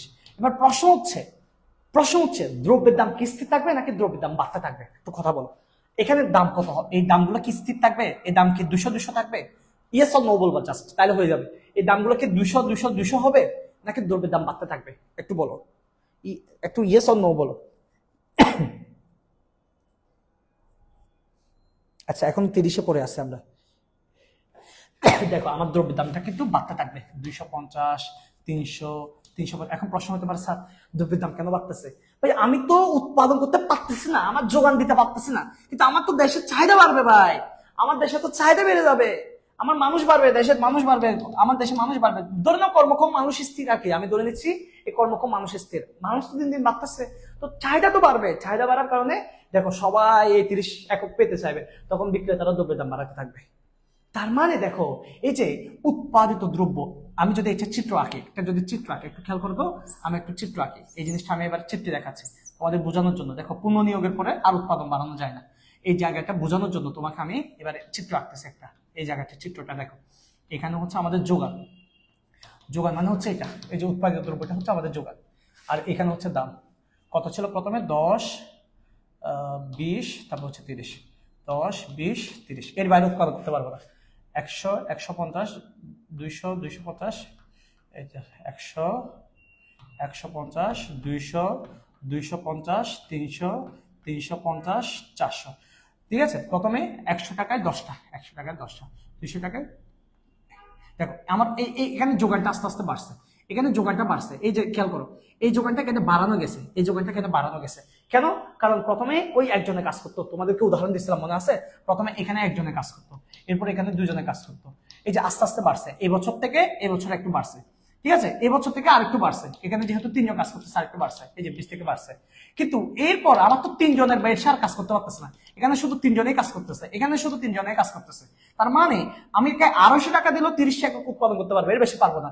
300 টাকা দিলেও 30 একক, 400 টাকা, 350 টাকা, 450 টাকা, 500 টাকা যাই দাও না কেন, আমার যোগানটা এর বাইরে যেতে পারবে না। অর্থাৎ যোগান রেখাটা এরকম লম্বকের সমান্তরাল হয়ে যাবে। তার মানে যোগান রেখার দুইটা অবস্থা আছে, একটা হচ্ছে ঊর্ধ্বগামী অবস্থা, একটা হচ্ছে লম্বকের সমান্তরাল অবস্থা। ভাইয়া যোগান রেখার কয়টা অবস্থা? দুইটা অবস্থা, একটা হচ্ছে ঊর্ধ্বগামী অবস্থা ভাইয়া, একটা কি গামী অবস্থা, একটা হচ্ছে ঊর্ধ্বগামী অবস্থা ভাইয়া, একটা ঊর্ধ্বগামী অবস্থা, একটা কি, একটা অবস্থা হচ্ছে যোগান রেখা অনেক সময় লম্বকের সমান্তরাল হয়ে যাবে, লম্ব অক্ষের সমান্তরাল হয়ে যাবে। লম্বকের সমান্তরাল মানে কি? এখানে হচ্ছে পুনর্নিয়োগ অবস্থা বিরাজ করতেছে, এখানে কি অবস্থা বিরাজমান? পুনর্নিয়োগ স্তরের পর, পুনর্নিয়োগ স্তরের পর, পুনর্নিয়োগ স্তরের পর পরীক্ষা আসবে, যোগান রেখা কখন লম্বকের সমান্তরাল হয়ে যায়? পুনর্নিয়োগ স্তরের পর এই রেখাটা সোজা হয়ে যাবে, এর বাইরে সে যেতে পারবে না। এই যে ঊর্ধ্বগামী অবস্থায় যেটা থাকে তোমাদেরকে, এই যে ঊর্ধ্বগামী অবস্থায় যেটা থাকে এগুলো মাথার মধ্যে রাখবা প্লিজ। যোগা রেখা যখন ঊর্ধ্বগামী অবস্থায় থাকে তখন সেই ঘটনাটাকে বলা হয়, তখনও তো চাহিদা থাকবে দেশের মধ্যে, এগুলো তো এমনি এমনি চাহিদা আছে না, তো চাহিদা রেখাটা হচ্ছে এরকম নিম্নগামী, চাহিদা রেখাটা হচ্ছে এরকম নিম্নগামী, ঠিক আছে, চাহিদা রেখা হচ্ছে এরকম নিম্নগামী, এই চাহিদা রেখাগুলো এভাবে করে যাবে। তো এখানে চাহিদা যোগানের কাজ হচ্ছে দাম নির্ধারণ করা, এই যে দাম 100, 200, 300 এগুলো দাম নির্ধারণ করা। তো এখানেও কিন্তু দ্রব্যের দামটা আস্তে আস্তে বাড়তেছে, দেখো 100 থেকে 150, এরপর 250, এখানেও দাম বাড়তেছে, এরপরে আবার এখান থেকেও দাম বাড়া শুরু করছে, এখানেও দাম বাড়া শুরু করছে, এখানেও দাম বাড়া শুরু করছে, এখানেও দাম বাড়া, এইখানে দাম বাড়াটাকে একটা মুদ্রাস্ফীতি বলে, কিন্তু এখানে যে দামটা বাড়তেছে সেটা আরেকটা মুদ্রাস্ফীতি, সেটা আরেকটা মুদ্রাস্ফীতি। মনে রাখবা এই যে ঊর্ধ্বগামী অবস্থায় যে দামটা বাড়ে, দেখো ঊর্ধ্বগামী অবস্থায় দাম বাড়তেছে না, এটাকে বলা হয় আংশিক মুদ্রাস্ফীতি, আংশিক মুদ্রাস্ফীতি। আর এই যখন লম্বে সমান্তরাল পরে দাম বাড়ে এটা হচ্ছে প্রকৃত মুদ্রাস্ফীতি। পুনর্নিয়োগের পরে দাম বাড়লে সেটা হচ্ছে প্রকৃত মুদ্রাস্ফীতি। তোমাদের বলছিলাম না কেন্সের ভিত্তিতে মুদ্রাস্ফীতি 2 প্রকার, একটু দেখো, লেখা থাকলে দেখো, না থাকলে সমস্যা নেই, পরে দেখিও। কেন্সের ভিত্তিতে মুদ্রাস্ফীতি 2 প্রকার বলছে না, একটা হচ্ছে আংশিক, একটা প্রকৃত। প্রকৃত কখন? পুনর্নিয়োগ স্তরের পর, পুনর্নিয়োগ স্তরের পর। আংশিক কখন? যখন পুনর্নিয়োগ পাওয়া যায় না, এটাকে বলে অপূর্ণ নিয়োগ। এটাকে বলে কি বলতো? অপূর্ণ নিয়োগ, মানে এখানে এখনো পুরোপুরি নিয়োগ হয় নাই, সবকিছু একসাথে কাজ করতেছে না। দেখো এখানে একজনের কাজ করতেছে, এখানে 2 জন পুরোপুরি কাজ করতেছে না, এখানে 3 জন মাত্র জয়েন করছে, এই 3 জন যেখানে জয়েন করছে এরপর থেকে যেটা হয়েছে এটা হচ্ছে পূর্ণ নিয়োগ, এটা হচ্ছে পূর্ণ নিয়োগ স্তর, আর এটা হচ্ছে পূর্ণ নিয়োগ স্তরের পর। তো পূর্ণ নিয়োগ স্তরে যেটা হয়েছে সেটা না, পূর্ণ নিয়োগ স্তরের পরে যে দামটা বাড়ছে, এই যে 200 থেকে 250, এটা হচ্ছে প্রকৃত। এখানে আরো যেটা বাড়ছে এটাও প্রকৃত, কেন? এটা পূর্ণ নিয়োগ স্তরের পরে হচ্ছে, ঠিক আছে? তাহলে এই ঘটনাটা মাথার মধ্যে রাখবা। এই যে জিনিসটা দেখালাম, এবার তোমাদেরকে এই জিনিসটা বুঝছো কিনা আগে বলো সবাই আমাকে। এই যে বুঝছো এটা অপূর্ণ নিয়োগ কেন বলছি, এটাকে পূর্ণ নিয়োগ কেন বলছি? কারণ এখানে তো 3 জনই কাজ করতেছে, এখানে তো একজন, এখানে 2 জন কাজ করছে, এখানে তো 3 জন কাজ করছে। এই স্তর পর্যন্ত এখানে মাত্র পূর্ণ নিয়োগ স্তর অর্জন হয়েছে, এটা হচ্ছে পূর্ণ নিয়োগ স্তরের পর। এর পরে যেটা হয় সেটা হচ্ছে প্রকৃত, আর এর আগে যেটা হয় সেটা হচ্ছে আংশিক, মানে একটা একটু দাম বাড়তেছে এই জন্য আংশিক মুদ্রাস্ফীতি, পরে যখন বাড়তেছে তখন এটা প্রকৃত, আসল মুদ্রাস্ফীতি হচ্ছে এটা। তাহলে এই জিনিসটা বুঝছো কিনা সবাই, একটু ক্লিয়ার কিনা বলো। আমি লিখে ফেলছি, বাড়তে থাকবে। আচ্ছা, জি ভাইয়া বসছি। সাদিয়া বলছে জি ভাইয়া। আমি সুরাইয়া। আচ্ছা সুরাইয়া, তুইও জয়েন করছিস, ভালো। বলো বুঝতে পারছো কিনা বলো। বুঝছি স্যার। এবার এটাকে একটা সুন্দর করে শর্টকাটে প্রকাশ করবো। দেখো এবার আসো, সুন্দর করে প্রকাশ করতেছি আমি তোমাদেরকে। এটা যদি বুঝতে পারো, আমি তোমাদেরকে এটা একটু মুছে ফেলতে হবে আমার থেকে। আচ্ছা, এটা মুছার আগে এখানে করি। আচ্ছা, তোমরা আমাকে বলো, এটাকে এবার সুন্দর করে প্রকাশ করতেছি। দেখো এখন তোমাকে এটা চাহিদা বৃদ্ধিজাত মুদ্রাস্ফীতিটা এখন বুঝাচ্ছি। এই যে চাহিদা বৃদ্ধিজাত মুদ্রাস্ফীতিটা এখন বুঝাচ্ছি। এগুলো মুছে ফেলি, এগুলো আর লাগবে না, এগুলো আর লাগবে না, এগুলো আর লাগবে না। আমার এই জিনিসটা বোঝানোর জন্য জাস্ট পূর্ণ নিয়োগ। এবার এখানে একটা জিনিস লিখে রাখবা বিশেষ দ্রষ্টব্য দিয়ে, যে পূর্ণ নিয়োগ স্তরের পর পূর্ণ নিয়োগ স্তরের পর সামগ্রিক যোগান রেখা এএস লম্ব অক্ষের সমান্তরাল হয়।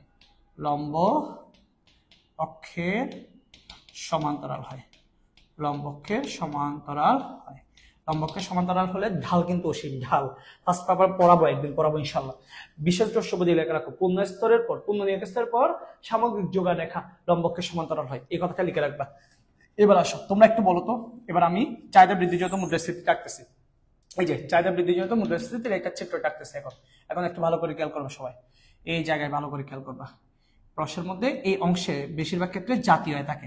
এই জাতীয় আয় মানে হচ্ছে, মনে রাখবা, জাতীয় আয়কে আমরা ওয়াই দ্বারা প্রকাশ করি। এই জাতীয় আয় মানে হচ্ছে ওই যে চাহিদার যোগান, সামগ্রিক চাহিদা এবং সামগ্রিক যোগান, এদেরকে একসাথে জাতীয় আয় বলে। আর উপরে হচ্ছে দাম স্তর। উপরে কি বলতো, উপরে হচ্ছে দাম স্তর। ঠিক আছে, এবার আমাকে বলো, আমি এখানে একটা যোগান রেখা আঁকলাম। আমাকে একটু বলো সবাই, আমি যে এখানে যোগান রেখাটা এঁকেছি, এই যোগান রেখাটা কি পূর্ণ নিয়োগ স্তরে নাকি অপূর্ণ নিয়োগ স্তরে? বলতো এই যোগান রেখাটা, এই যে সামগ্রিক যোগান যেটা এঁকেছি, এই সামগ্রিক যোগান রেখাটা কি পূর্ণ নিয়োগ স্তরে নাকি অপূর্ণ নিয়োগ স্তরে? একটু বলতো সবাই, এটা কি পূর্ণ নিয়োগ স্তরে নাকি অপূর্ণ নিয়োগ স্তরে? একটু বলো তো ভাইয়া, আরেকবার একটু বুঝান ভাইয়া। এখন তো আসলে খুবই ঝামেলায় আছি, আবার ব্যাগে যাওয়া খুব কষ্ট। তুমি পরবর্তীতে ক্লাসটা এটা রেকর্ডে থাকবে, এটা পরে দেখে নিও। আপাতত আমি এখন যেটা বলতেছি সেটা বুঝো। এটা কি পূর্ণ নিয়োগ স্তরে নাকি অপূর্ণ নিয়োগ স্তরে? একটু বলতো, অ্যাজটা পূর্ণ নিয়োগ স্তরে নাকি অপূর্ণ নিয়োগ স্তরে? এক মিশন ক্যান্ডিডেট ক্লাস করতেছে,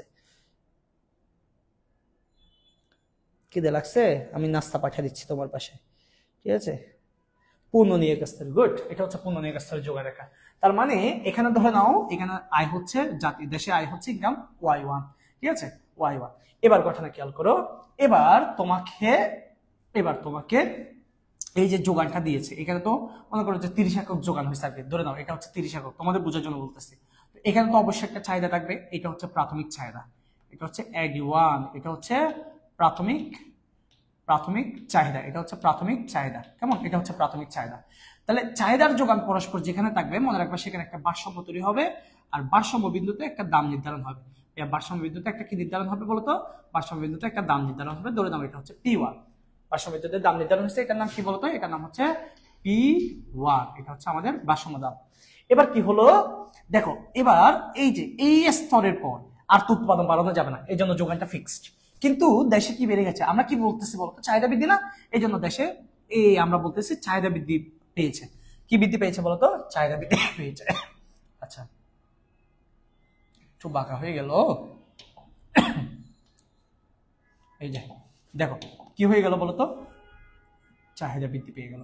এটা হচ্ছে AD2, অর্থাৎ চাহিদা বাড়লো। এই যে এখান থেকে চাহিদা বেড়ে এখানে গেল।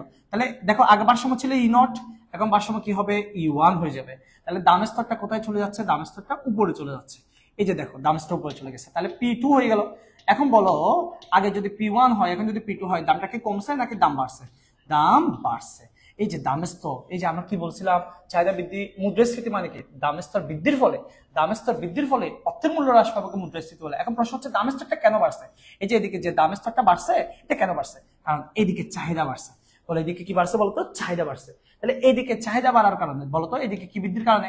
এদিকে চাহিদা বৃদ্ধির কারণে এদিকে দাম স্তর বৃদ্ধি পেয়েছে। এইদিকে চাহিদা বৃদ্ধির কারণে এদিকে দাম স্তর বৃদ্ধি পেয়েছে। তাহলে এই দাম স্তর বৃদ্ধি পেলে দেশের ভিতরে কি হবে? দেশের ভিতরে মুদ্রাস্ফীতি হবে। কার কারণে হয়েছে? চাহিদা বৃদ্ধির কারণে হয়েছে। তার কারণে হয়েছে মানে এটাই হচ্ছে চাহিদা বৃদ্ধি জনিত মুদ্রাস্ফীতি। ক্লিয়ার? এই চিত্রটা পরীক্ষায় থাকবে, তোমাকে এটা দেখে চিনতে হবে এটা চাহিদা বৃদ্ধি জনিত মুদ্রাস্ফীতি। কথাটা কি ক্লিয়ার নাকি ভেজাল আছে বলো? ক্লিয়ার নাকি ভেজাল আছে? সবাই এতটুকু ক্লিয়ার নাকি ভেজাল আছে? অনেক পড়া পড়েছি, অনেক পড়া। এহসান বলছে, এহসান হচ্ছে আমাদের এখানে বুড়া বেড়া, এ হচ্ছে এ বলতেছে 26 ব্যাচের স্টুডেন্ট। লজ্জা লাগে না তোমার? তুমি যে একজন বৃদ্ধ মানুষ হয়ে তুমি এই সময় তোমার বাসায় রেস্ট করবা, তোমার নাতিপতির সাথে সময় দিবা, তুমি সেখানে এখানে এসে ক্লাস করতেছো, তোমার লজ্জা লাগে না এহসান? আচ্ছা বলো, বুঝছেন? বুঝছেন সবাই? বুঝছেন সবাই? বুঝতে পারছেন এই চিত্রটা যে চাহিদা বৃদ্ধি যত মুদ্রাস্ফীতি, এই চিত্রটা বুঝতে পারছেন? চাহিদা বৃদ্ধি যত মুদ্রাস্ফীতি, এই চিত্রটা বুঝছেন? পুনর্নিক স্তরে স্যার, গুড। পুনর্নিক স্তরে তো সবাই বুঝছে। সার্ফ এক্সেলের মতো ক্লিয়ার। আচ্ছা, কেউ সার্ফ এক্সেল, কেউ ডিটারজেন্ট, সবকিছু দিয়ে ভাই রে ভাই আমাকে দুই ফেলতেছোস তোরা, সবকিছু দিয়ে আমারে দুই ফেলতেছোস। কেউ সার্ফ এক্সেল, কেউ ডিটারজেন্ট, কি বলবো আর। তোরা যা বলস, তোরা যাই বলস, কিছু আর বললাম না আমি, আমার লজ্জা লাগে কইতে। তোমরা যাই বলো আমি তাই শুনবো। ক্লিয়ার? সবার ক্লিয়ার কিনা বলো? সবাই কি বুঝছেন? বিয়ে করলাম না এখনো, তুই করতেও পারবি তো বেটা। একটু আছে, একটু আছে ভাইয়া, একটু কি আছে। আচ্ছা ক্লিয়ার, তাহলে আজকে যদি এতটুকু ক্লিয়ার হয়, বাকি পড়াটা নেক্সট ক্লাসে, আজকে আর নয়, বাকি পড়াটা হচ্ছে নেক্সট ক্লাসে করবো। আমাদের একটু ধারাবাহিক পড়ালেখা করতে হবে। একটু বলে দিচ্ছি শুনেন, আমি আপনাদের এখন যেগুলো পড়িয়েছি এগুলো সবকিছু কিন্তু এই স্লাইডে আছে।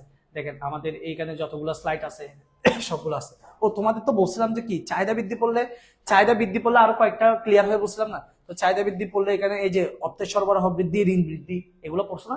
অর্থের সরবরাহ বৃদ্ধি, ঋণ বৃদ্ধি, ঘাটতি বাজেট বৃদ্ধি, ওই যে তোমাদের চারটা ক্লিয়ার হবে বলছিলাম। একটা হচ্ছে কি এই যে অর্থের সরবরাহ বৃদ্ধি, ঋণ বৃদ্ধি, তারপর হচ্ছে ঘাটতি বাজেট বৃদ্ধি। আচ্ছা এগুলো পরে আমি রিলেশন দেখাই দিব, পরে রিলেশন দেখা দিব এবং প্রশ্ন কিভাবে আসছে সেগুলো বলবো। এখানে সবকিছু আছে, এখানে একদম স্লাইডে দেখো, এখানে প্রায় 78টা স্লাইড আছে, এই সবকিছু আছে। তোমাদেরকে যা যা বলছি, যে চাহিদা বৃদ্ধির যে কথাগুলো বলছি, যে চিত্র তোমাদেরকে দেখাইছি, সবকিছু এখানে আছে। তোমরা এই যে দেখো এখানে চাহিদা বৃদ্ধির চিত্র আছে, সবকিছু পাবা। তোমরা শুধুমাত্র কি করবা, একটু মনোযোগ দিয়ে বাসায় পড়ালেখা করবা। আমাদের যেহেতু খুব সময় এখন খুব কম আছে, বুঝতে পারছো?